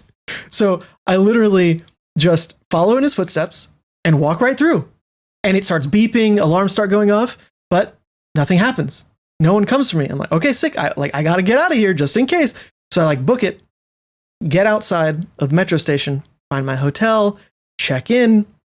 And all of a sudden I have like a, pretty, at this point, like not too much of an afternoon because I lost so much time doing this, that I end up just like walking around. I get like a coffee, do some like light shopping, went to, I got pho as well. And then I was pretty full, but I decided, you know what, like I'm in Korea, I might as well get Korean food. So I go out and have like a second dinner, basically like an hour after my first dinner, just because I needed to try Korean food, and end up going to this like chadol, like noodle place. I think I'm saying that right. The dish, their like highlight dish was chadol udon, which is like chadol is like Korean, but then udon is Chinese, Japanese maybe. I don't know, but it was so good. It was so good. So I'm glad I went out and got second dinner. Anyway, end up back at the hotel, and that's that. Day is over. Whew, what a day. Next day I wake up and I have my eye surgery bright and early at like, 9 a.m. the next day. So I wake up at 7 and go and scout out the area, trying to figure out, okay, if I go blind, if like worst case happens, right, and I'm blind, what do I need to have ready to make it home? So I go find a global ATM, I take out money, I pre-purchase a ticket to get me back to the airport, right? I go scout out the clinic, and I go like a floor up and a floor down, just so like I know where I am, right? I map out what's it going to take to get from the clinic back to the hotel, what streets do I need to cross, everything. I go and like pre-buy some donuts, leave them in the hotel just in case, like trying to plan for worst case, doing my due diligence. So all that aside, I then end up for my appointment at 10 at Onuri Smile Clinic. As per Michael Fung's recommendation, it's the exact same place that he went to, the exact same place. His wife had set it all up. And she'd even put me in touch with like, there's like a Korean app called Kakao Talk, it's like WhatsApp, but for Korea. She had set me up with their Kakao Talk. I'd been like talking with them, making sure it was all set. So I show up right at 10, and they don't speak like any English. They don't get too many foreigners at this place. So they're like surprised that I'm there. Even though I'd been talking with them on Kakao Talk, I'm like, who have I been messaging? Because this person's been talking in English for like months now. So I show up, and like no one, once again, like we cannot talk to each other. And I hate being that kind of tourist because I normally am pretty good. Like I speak a little bit of Hungarian from when I lived in Hungary. I speak a little bit of Chinese. I understand more than I speak. I speak Spanish. So generally, like when I travel, I'm like not this kind of tourist, right? I'm just not. Last time I'd gone to Korea on the flight, I'd learned how to read Korean at least because their alphabet, yes, it's like character based, but it's a phonetic character base.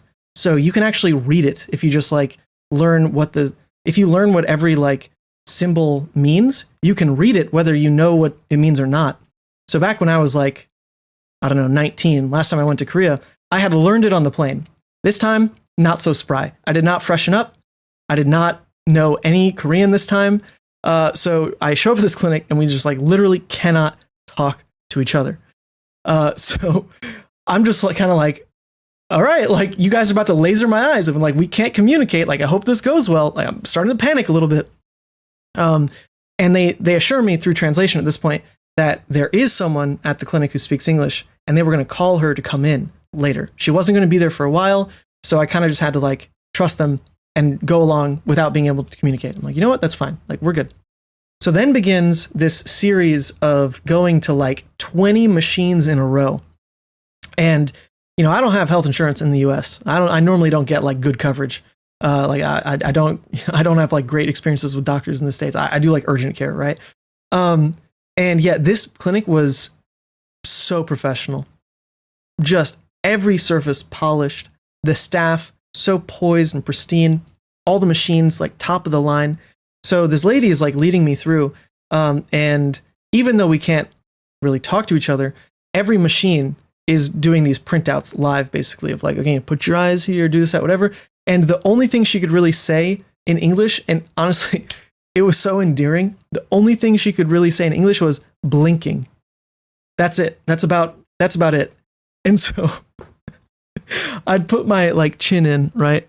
Eyes like in the machine, staring in the machine. And her only instruction would be blinking, blinking, no blinking, to communicate like whether or not she was taking, the pictures yet or the scans, whatever it was. So we go through this for like 2 hours, all these tests.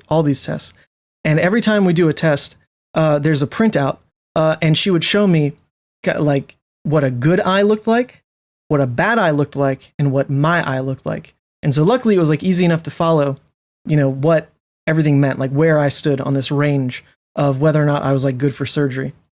And unfortunately, like I had pretty bad eyes. Like, I don't know the exact prescription, but like when I wear contacts, it was damn near like a -7, and I have astigmatism in both eyes. I literally am like legally blind without glasses. I could only see like about to like here before it got blurry. So like I knew my eyesight was terrible. I didn't know if I was like within the range for Smile Pro Plus, which was the like ideal surgery that I was going for, right? So we do all these tests for like 2 hours, and I'm just holding my breath like, oh God, like I hope I'm a candidate. I haven't paid anything. You only pay if you like get the surgery. So all this testing so far is like for free. I don't feel in the hole in that regard. I'm just hoping that either I'm like clearly not a candidate, and so I can just say, okay, I tried, like I'm done, or I'm like an obviously good candidate, because then I wouldn't have to worry about any complications. I'd just be like, okay, clearly I will do it or I will not do it. But of course, I am the worst case candidate where when we get all the charts at the very end, the English speaker shows up. She's another great lady. And she's able to like walk me through. She wasn't there for the testing, but she's talking to the other lady, and they print out this like entire booklet of like all my results. And they're doing all this math of like, here's what this means, here's what that means. And when you add it all up, I was at like an 8+, which on their scale of surgeries meant I was the literal limit of what they are willing to do. If I was like even a point higher, no surgery.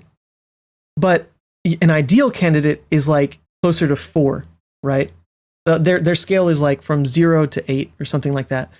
So I was at the literal limit of what they were willing to do, otherwise risking like insane complications. And I'm like, great, come on. Like, why can't this be easy? Like, I wanted an easy answer of I'm either good for it or I'm not. And instead, I'm at the limit. But what they're explaining to me is that I actually have thicker corneas than normal. So all their measurements are based on, I guess, like the average in Korea or something, where they're measuring around this cornea thickness.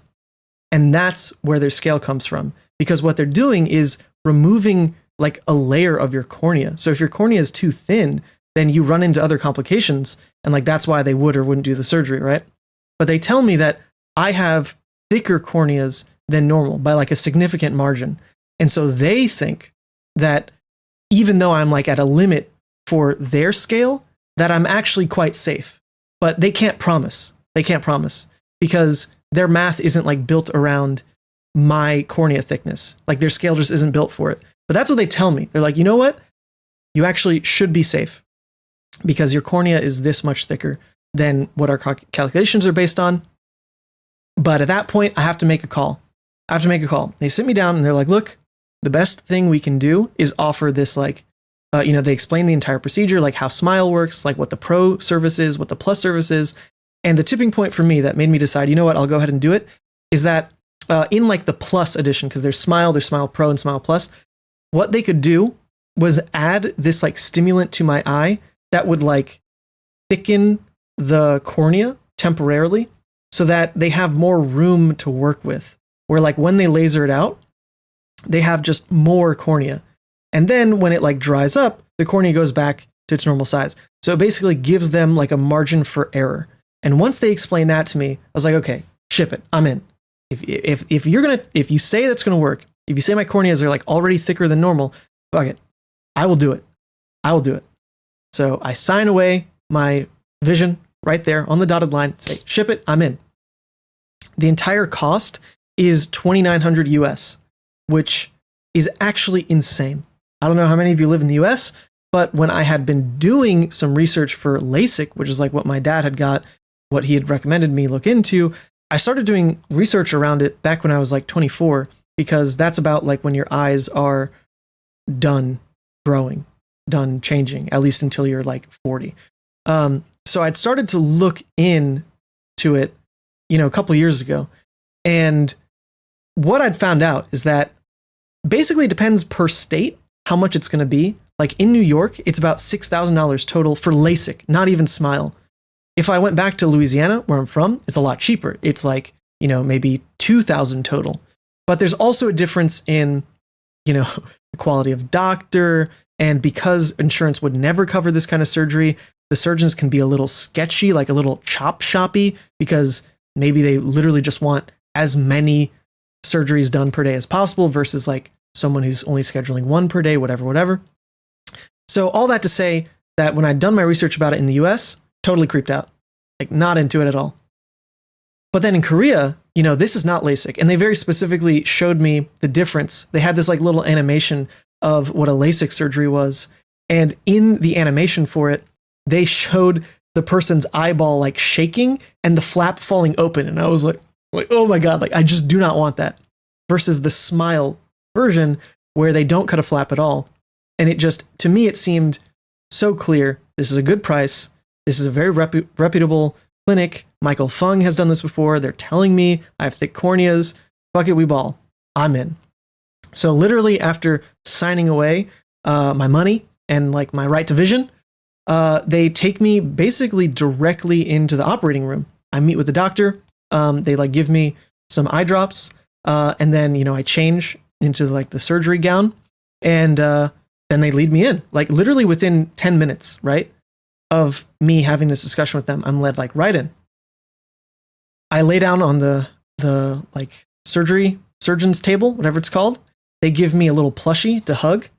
They like pick up my legs so like my legs won't shake, and then tell me to just like look up.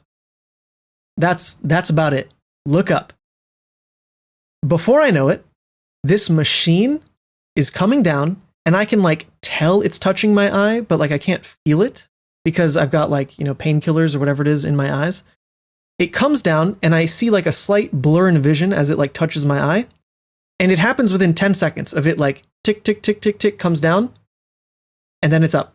10 seconds. And immediately after, my vision is definitely cloudy, right? Because basically what it does is, with all the measurements from those tests, it lasers like an inner part of your cornea off. It detaches this like inner part of your cornea. And then the doctor has to come in and pull that part out by creating like a tiny little cut, and then he pulls it out. But they have to do it, in stages. So for like a split second, I do freak out because like, holy shit, I can't see anything out of this eye. It's cloudy. Then the laser moves over, comes down to the other eye, and then same thing, 10 seconds, and all of a sudden I can't see anything. But I also can't feel anything. And my eyes are like, clipped open like it's, Clockwork Orange. So I'm trying to just like stay chill, no panic. The doctor then, and I literally can't see the doctor. I can't even feel him. All of a sudden, does like a tiny incision, pulls out the extra cornea on one eye, and then tells me, right, done. And then he does the other side, and then he says, left, done. And instantly I can see. Like, not perfect, mind you, but like instantly I can see. And I'm just like, holy shit. This took like a minute total. Like a minute total. And I can see. This is crazy. And so I'm getting up, and definitely like depth perception is a bit weird, and like it is a bit blurry, but it's still like mind blowing initially. And they lead me out, and I change, and they offer me like chocolate, but then they tell me to like go home immediately. They're like, don't hang around. Your painkillers are about to die, kid. You gotta go. So they like push me right out the door. Like literally within 5 minutes of the surgery being over, they're like, get to your hotel. They don't communicate it that urgently. So at first I'm like, oh, this is great. Like I'm gonna go get a coffee. Like I'm gonna, see what I can read off a menu. But as I'm like walking back to the hotel, I do realize, like it kind of hurts. Like this maybe isn't okay. So I skip everything, skip all my plans. And luckily I'd already bought the donuts, right? So they're waiting for me in my hotel room. And I go right back. And as soon as I'm in my hotel room, the pain kicks in. And I'd been warned about this, that it's like a really bad 6 hours, that like your eyes are just going to hurt. And I've actually had glass in my eye before that like tore a flap to the point where like I thought I was maybe never even eligible for surgery, but they saw it and said I was. And that pain was like that times 10. It was worse than having glass in your eye, which literally, like I said, happened to me. It's just like pain from light. It's pain from like dryness. It's pain from like closing your eyes. It was like 6 hours of like really annoying pain. It wasn't like unmanageable. Like I wasn't writhing around, but everything like hurt too much. Like there wasn't a comfortable spot of like looking around, keeping my eyes open was not comfortable. Like closing my eyes was not comfortable. Putting teardrops in was like not comfortable. And so all of that added together was just like a really annoying, like kind of painful 6 hours of like, oh, like nothing is good, man. Like everything is just kind of shitty. And eventually I ended up finding a position where I like sat and like took pressure off of my eyes. I like rested my head kind of like at a cockeyed, where I wasn't like all the way back where my eyes were like sinking into my skull. I wasn't all the way forward where they're like leaning back.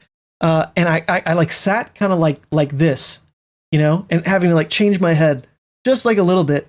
And that was comfortable. And so I did that for like 6 hours listening to podcasts, and then perfect vision.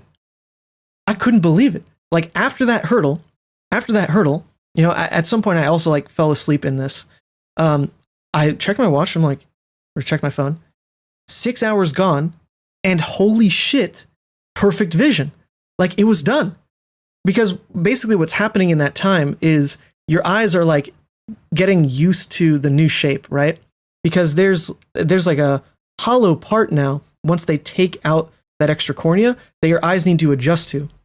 And so it feels at first like, you just got something in your eye. But once it kind of all settles and there's like no more air bubble, like there's no more gap or whatever it is, and like kind of that slit starts to even heal, it was literally perfect. Like still a bit light sensitive, right? So like I put on sunglasses and I went out. But that same day, I went out and got another meal and like did some more shopping and walked around. I definitely looked weird. I had sunglasses on and it was like, dusk. But it was great. Like I could read, I could see. So I had a great night. Like I was just mind blown, like walking around Seoul, like holy shit, my life has been changed forever. And the one thing in the back of my mind is like, what's going to happen? Maybe this is like the painkillers. Like maybe we're still in that phase of like something could go wrong. Like the doctors haven't actually said it's good yet. I was going the next morning for their verdict, but in my head, I'm like, damn, like this is awesome.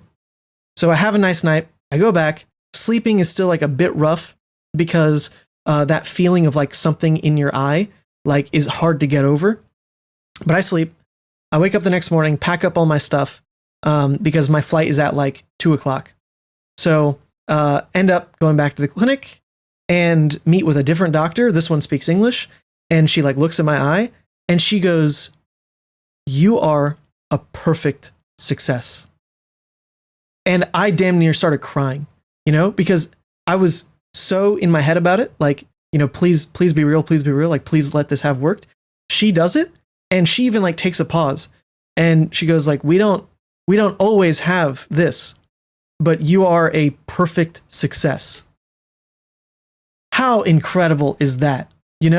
All of this anticipation, all this stress coming directly off the back of streaming Worlds, having like no downtime, going going instantly from like pack up, shipped off to Seoul, having all that shit happen with the flights and the airport and the train and all that, to then this lady telling me I'm a perfect success. Oh my God, I couldn't believe it. I couldn't believe it. I mean, I like started to feel it, but she told me, and I damn near started crying. Like, it was incredible. So that was only technically yesterday, or no, two days ago. To my time, that was 2 days ago. I think technically it might have been 3 days ago because of like the flight, whatever. But I like instantly went from that check-in at the clinic to then flying right back. No problems this time, luckily. Flying right back to right back to Osaka, changing airports from that wrong airport to the right airport. Then, with vision perfected, I went up and met with Boosting Spendog. We had the best ramen I've ever had in my life. We had this incredible cheesecake, just cloud nine. Like, I finally got to celebrate a little on that last night in Osaka with eyes that freaking work, with glasses folded up, thrown in my backpack, never to be seen again, Then the next morning, I fly home, no issues, story is over, whatever, we get here. What a saga, right? What a freaking saga. That literally just happened. I'm like, there's a 2-week window where the light sensitivity like dies down and like the light, kind of the night vision, like light flare and all that goes away. So we're still in that window. But I have better vision than, Sandra. We were driving home last night from the airport and like testing each other, like what sign could she read versus what I could read. And goddamn, like it's actually crazy. Like I knew I was never going to get LASIK. I knew I was never getting LASIK. I could stomach. I literally fainted when I had looked up the LASIK procedure before. But what I didn't know was that this other procedure existed, Smile. And I definitely didn't have it on my, I didn't plan it out that like a month ago I would decide, fuck it, like let's book this trip to Korea, let's get it done. I definitely didn't know it would be this easy or that it would work this well. And yet here we are back in the States after a whirlwind of 2 goddamn weeks, looking back on some of the best parts of my life, streaming the World Championship, having that go so well, getting my vision fixed. Like, what a year. What a year. And it's not even over. Because we've got Calling Portland coming up. My dad's actually flying out. He wants to see what I do. He doesn't trust that I have a real job. So that'll be interesting. We've got Calling Chicago coming up as well. Calling Memphis, like Battle Hardened Toronto, Battle Hardened Columbus. Like, there's just like so much shit to still get done. And it's all off the back of Flesh and Blood. How wild, guys. How wild the game has like done this for my life. So anyway, that's why I wanted to go live. I wanted to just like tell the story for both sides, the entertainment aspect, but also tell a little bit more of like the behind the scenes with the streaming stuff. So if that part was interesting, I'm glad, because like I said, I can't get too technical on it.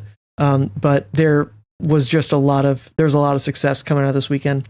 A lot of success. Hats off to everybody. Thank you all for watching the stream, being a part of the community, hopefully being patrons. I'm going to hook you up with those Blasphemous tokens if you are. Don't forget. These are sick. But yeah, I figure I'll hang around for like another couple minutes just to catch up on chat and answer any questions. But I've been seeing chat this whole time. I've been seeing chat without my glasses. You're right here. So anyway, appreciate it, guys, for hanging out. And with that, I'll take a breath and catch up. Oh, what's up, Frank? I should have healed with Count Your Blessings. I basically did, dude. I don't count my blessings often, but in this case, I definitely am. All my blessings come direct from James White. It's pretty sick. What's your take on CYB as someone who ran the stream? So, from watching the finals alone, I think it's completely allowed to have a negative outlook on CYB. I do think that the Finals of Worlds was a bit botched from the perspective of Games of Flesh and Blood ending like a game of Flesh and Blood should, right?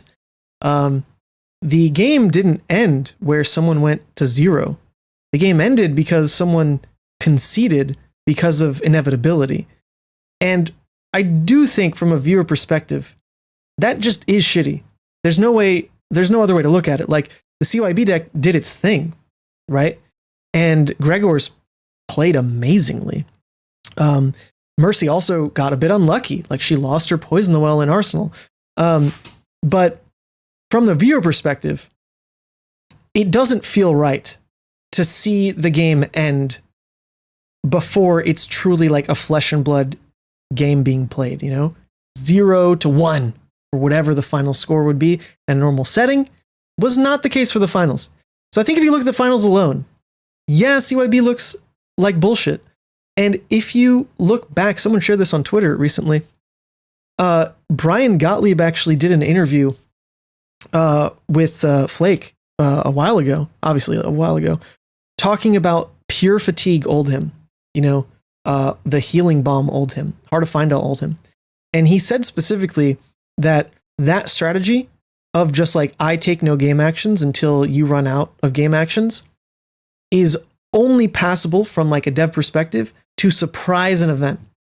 If you can like get a head start on the meta and figure something like that out, that is smart, and they are okay rewarding that as LSS, Flesh and Blood within their scope of the game, that is allowed to happen.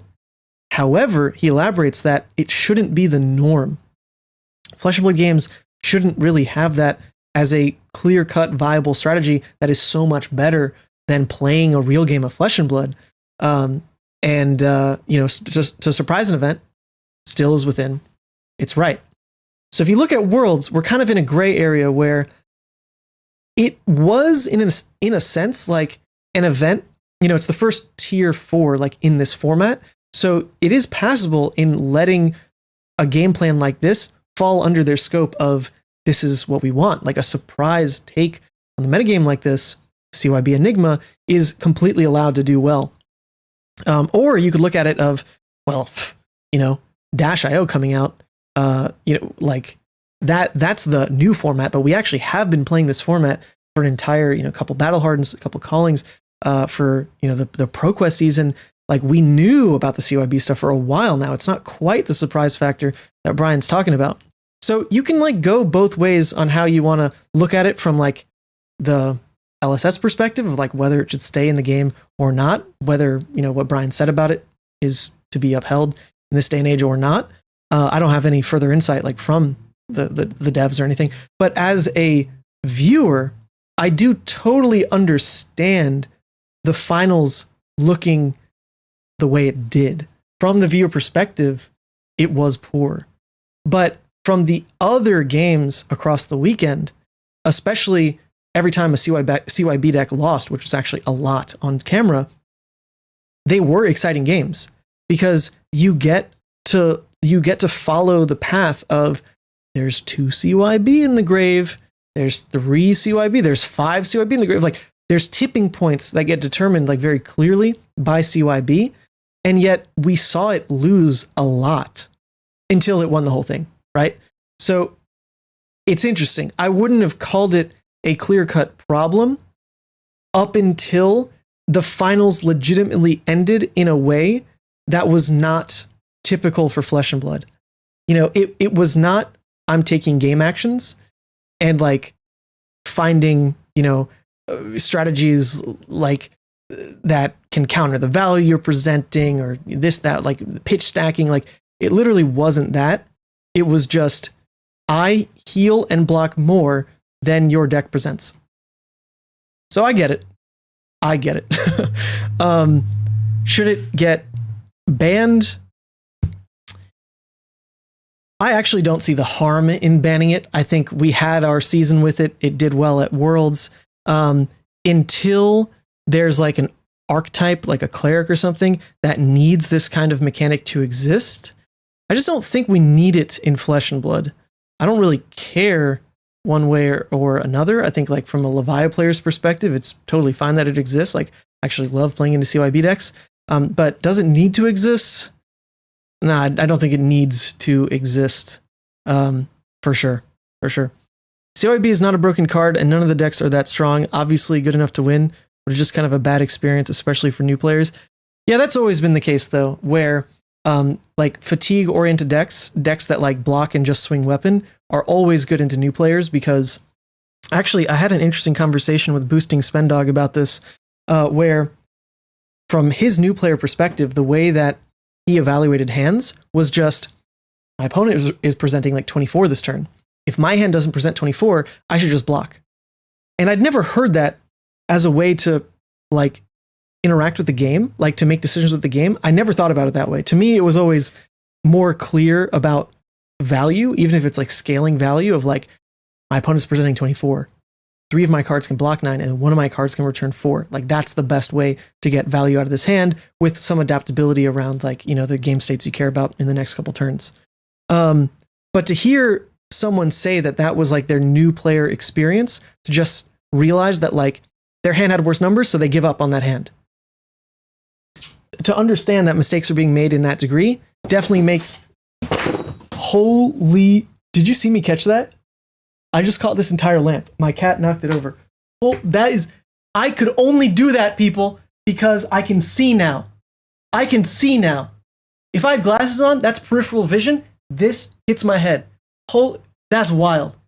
Do you see that? Oh my God. I'll put that back up. All right. Nuts. Thank you, Kat, for testing me that way. Limit testing. Spider-Man. Oh man, holy crap, that was crazy. That's crazy. And it's even weirder because I don't see myself right now. I see myself like on a maybe 10-second delay. So I'm not even like seeing real time to like catch that. That's wild. That's like true peripheral vision. I've never had that before in my life. Insane. Okay. Anyway, yeah, so to wrap that up, from a new player perspective, when you don't entirely understand value, to go on that journey of understanding value gets really punished by CYB. Really punished. Because the moment you don't max value into how you play into CYB, you lose. Like, that's literally what we saw happen in the finals of like, Mercy was just not able to get full value out of her cards. Like, you know, her Poison the Well got blown up. Like, she had to use like she had like a double Flicker Wisp turn rather than like the combo turn. Like, when you miss value in your deck, you lose to CYB. And like, that does suck. That sucks. So there we go. Really good lawyer material right there. Okay. Well, why do lawyers need good vision? Actually, it's true. My dad's a lawyer and he got LASIK, so I'm sure he would attest to that comment, whatever that means.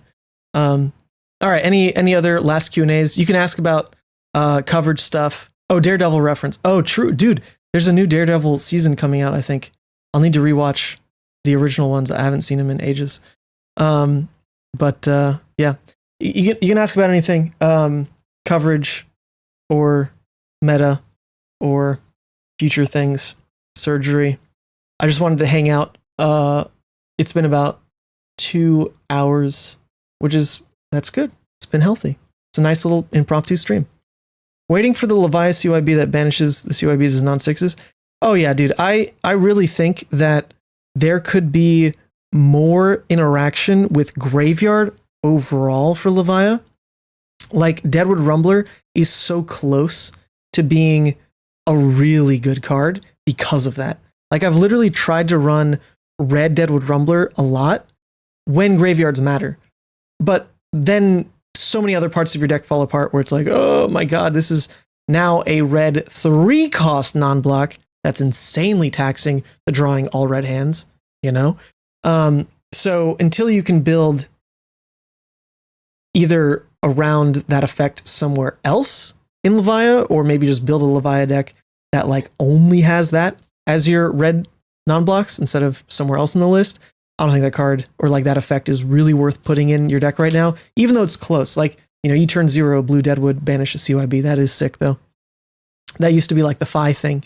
Turn 0, like, banish your Phoenix Flame. Nice. And in theory, maybe more draconic stuff will make us care about small stuff like that going forward, because they can run Phoenix Flame. I don't know. Any new set insights? So only that the trailer, that new trailer, the Hunted trailer, is the best performing video within the first 24 hours of release on the Flesh and Blood channel. How cool is that? Quick info bite for you. YouTube tells you like performance stuff, right?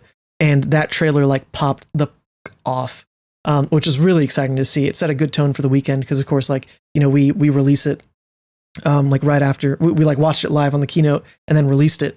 And then like, what a cool thing to wake up to the next morning of like, holy shit, like this video popped off. That's pretty cool. Glad to see you doing well. Loving the new look. Hoping your holidays are pure awesomeness, and thank you for everything you do. Thank you, Gunter. I will see you pretty soon at Battle Hardened Toronto. I can't wait. That's going to be a whole nother saga because I get to stream the Battle Hardened, and then like that night I fly to Vietnam for a wedding. So that's going to be some insane turnaround time. Jesus Christ, cat, don't scare me like that. Both of them are running around. What the hell, guys? Leave me alone. It's been a while. They miss me. Leviah with recursion package just beats CYB basically every time. Not just the recursion package. You can run like almost any version of Leviah, and just the way that she attacks the game is really strong into CYB.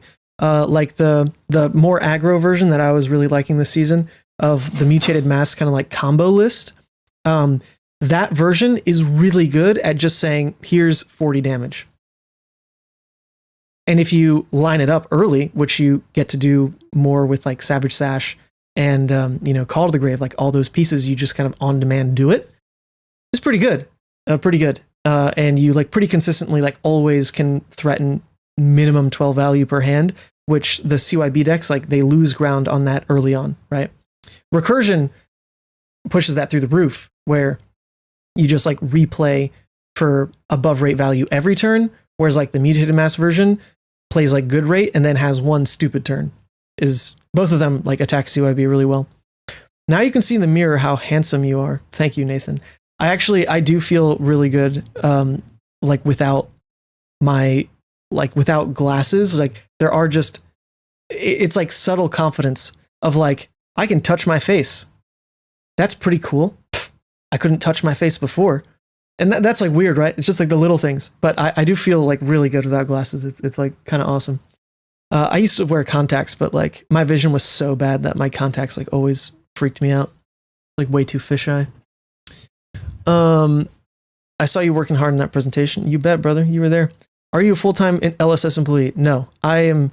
I work contracts for them with the streaming services, right? Savage Feats is a production company, and they contract us for events. It's not a full-time role, but like, one event at minimum. If it's like a calling, that's like 2 weeks of, maybe like 2.5 weeks of like pretty heads down work.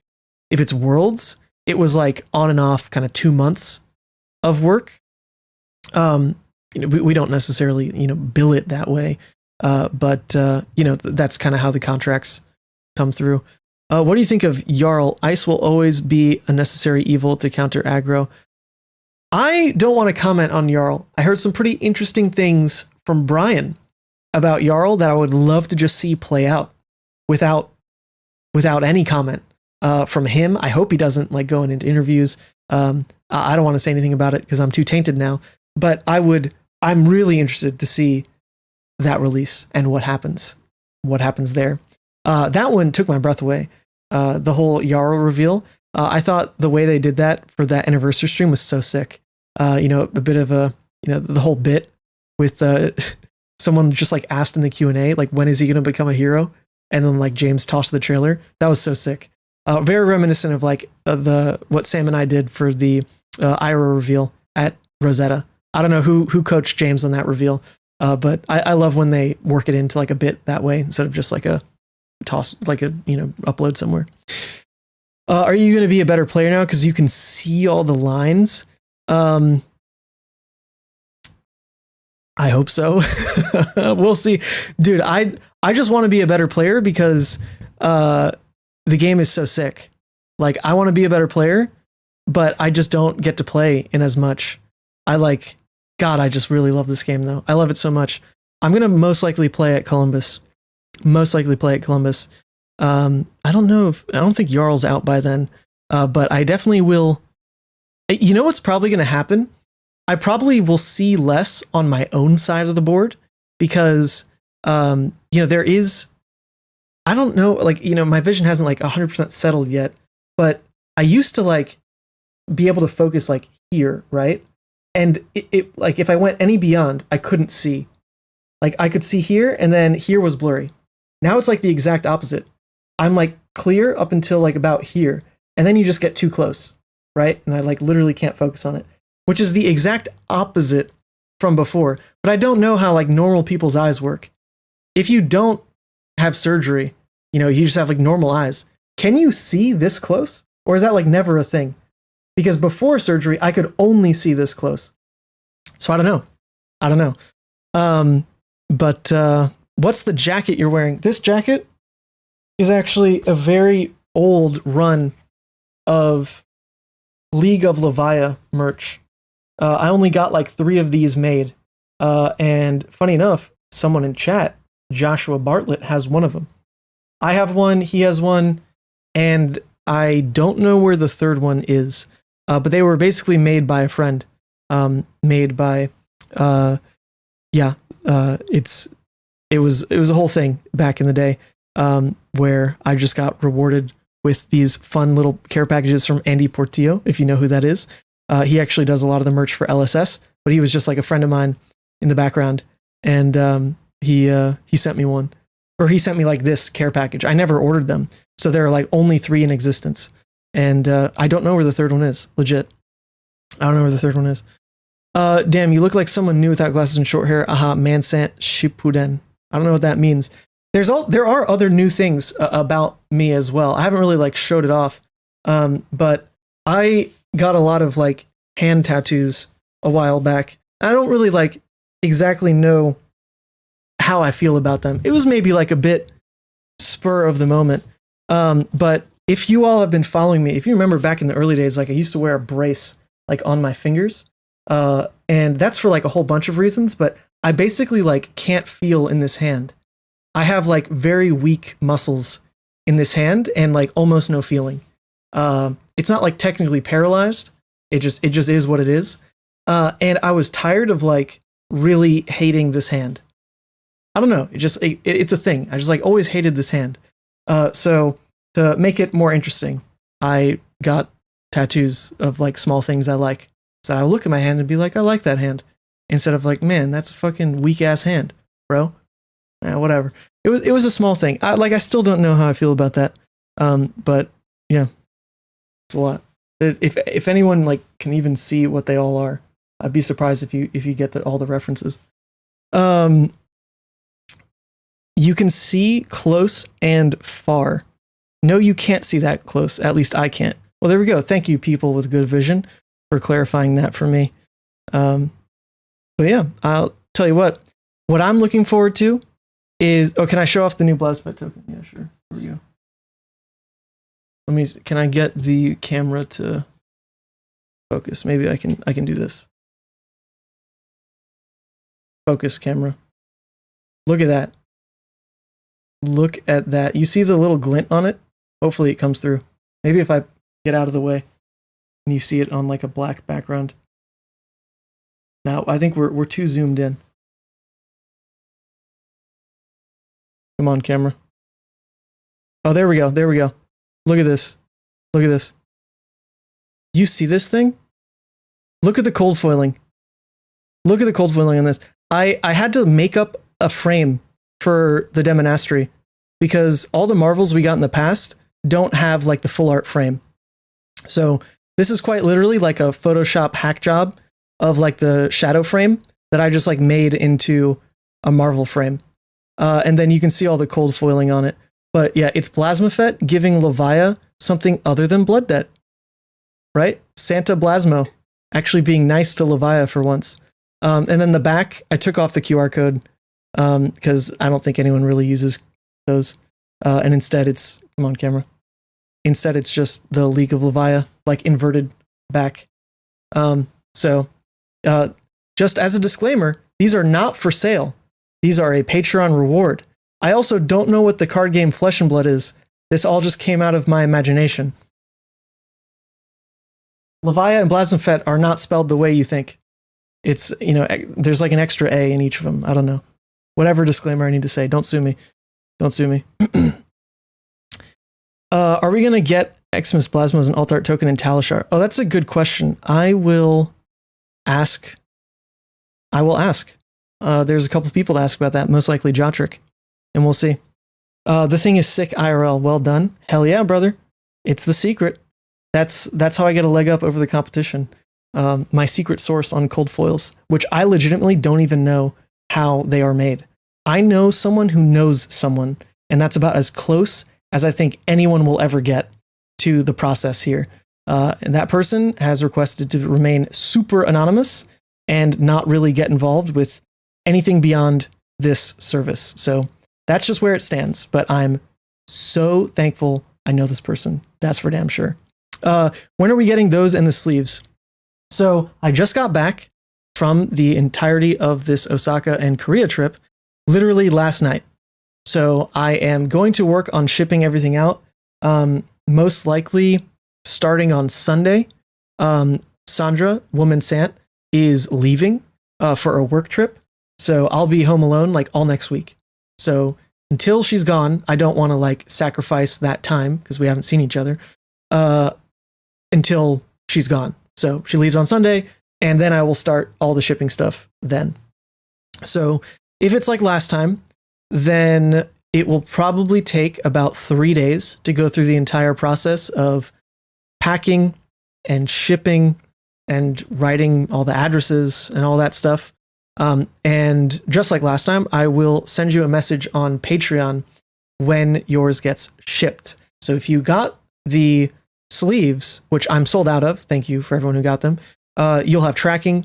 If you just got the tokens, it will be like last time, just an envelope, no tracking. However, the only country that had issues last time, we sent out like 500 of them, was the Philippines. So every other country has been very receptive to blank envelopes that don't declare what's inside, so you don't have to pay import taxes. Not bad. Late to the party, apparently. Great job on coverage. Was great to watch. Yo, what's up, Second Cycle? I would implore you, so like I was saying, there are some people very interested in the coverage side of things. I would implore you to go back once the VOD is over and listen to the front half of like the story time. I told 2 major stories. One was about laser eye surgery, less interesting for you. And then one was about the coverage, and definitely shared a lot of details there. So I would go back and take a listen to that. A little bit of a peek behind the curtain on all that. Do you plan to play competitively in big events like Worlds, or will it always be production? I don't think I'm ever playing in another tier 3 above. Like, I guess there are like callings and stuff that I don't stream. There's like more regional ones like in Europe or parts of APAC that are streamed by, local teams. But I would think that definitely like the domestic ones and like all the tier 4s, I just don't get to play in anymore, which is honestly fine. Like, I'm a Levia one trick. And so sometimes like spending all the money and spending all the effort to go and play in an event just to lose because you rolled a 1 into a 1, or just to lose because Levia decided to miss 3 hits on a graveyard when you have like 20 in graveyard and only 3 misses. Like, some choices that Levia makes for you are pretty bullshit. And I think I've saved myself a lot of mental turmoil to never feel like I'm wasting my time, because in the past, if I like went to US Nationals, this happened. I went to US Nationals and lost an insanely winnable game because I, with Gambler's Gloves up, rolled a 1 into Gamblers, into a 1, into my opponent, Tomel tying my Scabskins away to instantly lose the game. That'll just never happen again in my life. Not just because Dromai is gone, but because I will just be streaming instead. And I actually don't mind that. I don't mind that because the lower tier events, I'm like driving to them. It's way less of a commitment. And so if Levia works out, sick. If she doesn't, that's okay. Like, I still had fun without too much of a commitment. However, the big events, when Leviah treats you like ass, man, it's mentally, it's rough. It's rough. Bro, I'm still playing KO in this meta. Now I know how warrior players feel. Yeah. KO was tough. We only saw one KO on stream, but we actually didn't show the game, which is too bad because it was Peng Jun. It was Foil Degen was actually like doing really well. He was live on KO like deep into day 2, but unfortunately we didn't show that game due to time. Funny enough, that game was actually versus a local of mine, Ian Sikowitz, who got top 16 at Worlds. So unfortunate. But there are these games lost to coverage. I think there are only like 3 games that we didn't show, but that was unfortunately one of them. There's nothing like the joy of winning at those big events, though. Yeah, but no one on Leviah has ever won one of those big events. So, kind of, not playing the best odds there. Just saying.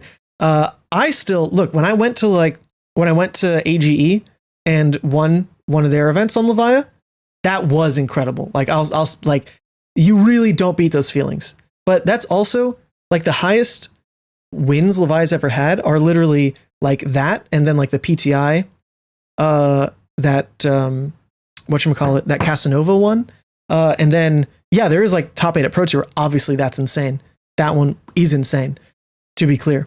But for wins, like Leviah still, she ain't the pick. Like you can like her, but if you're chasing the win, the data just ain't there. It just ain't there. So I do feel safer running production than gambling all my money away, paying for all these events just to show up on Leviah when at the end of the day, you may be the best Leviah player ever. You still have to have a good day.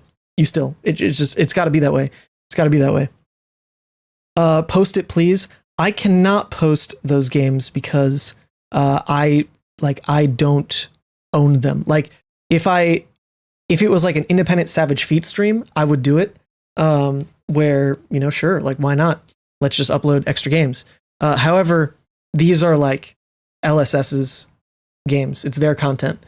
So I'd have to ask them, and I'm not sure how the releases would be.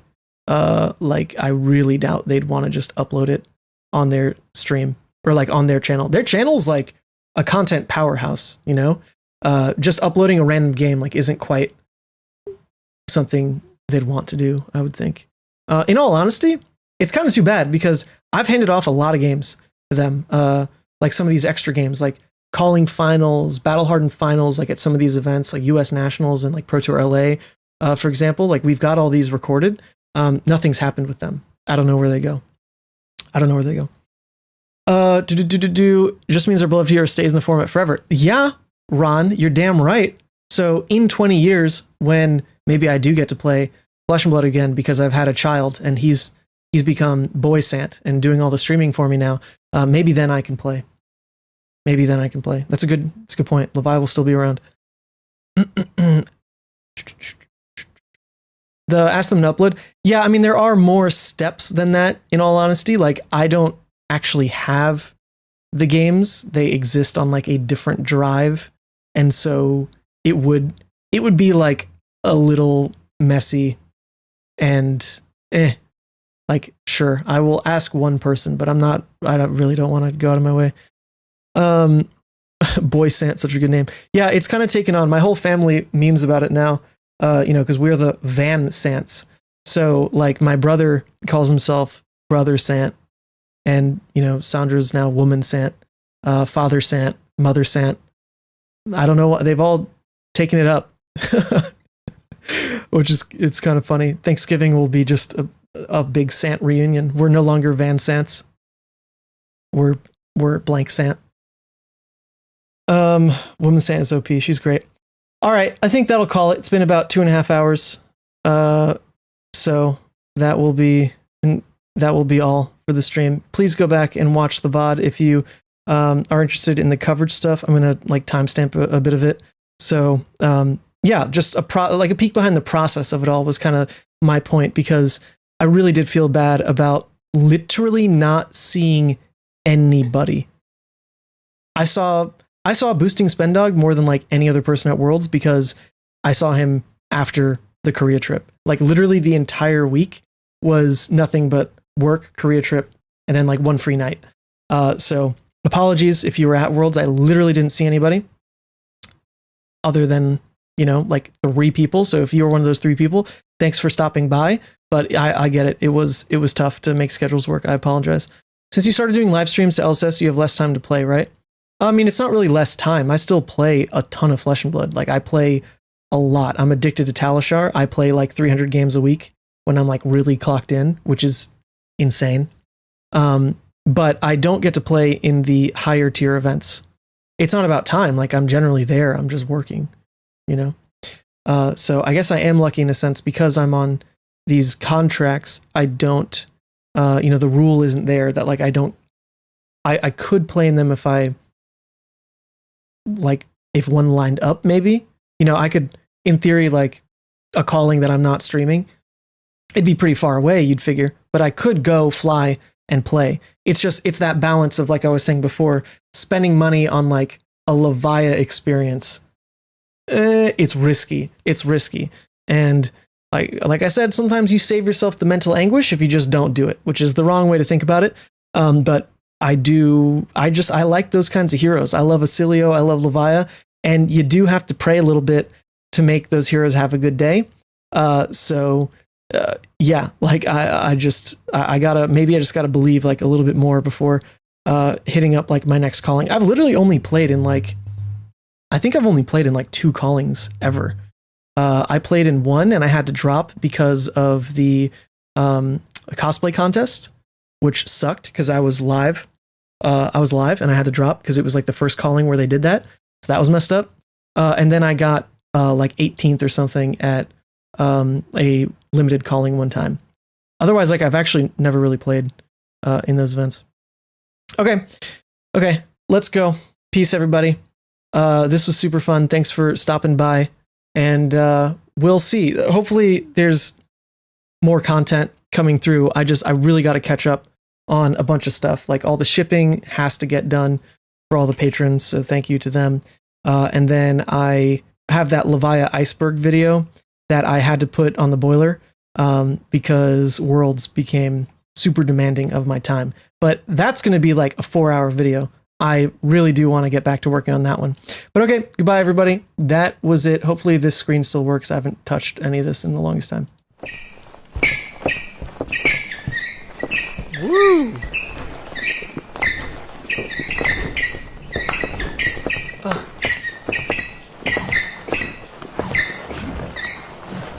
Step, arms, spin.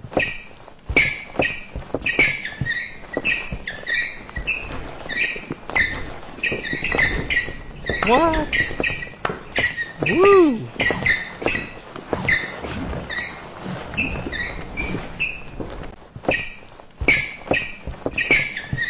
And slide and tango. 1, 2, 1, 2.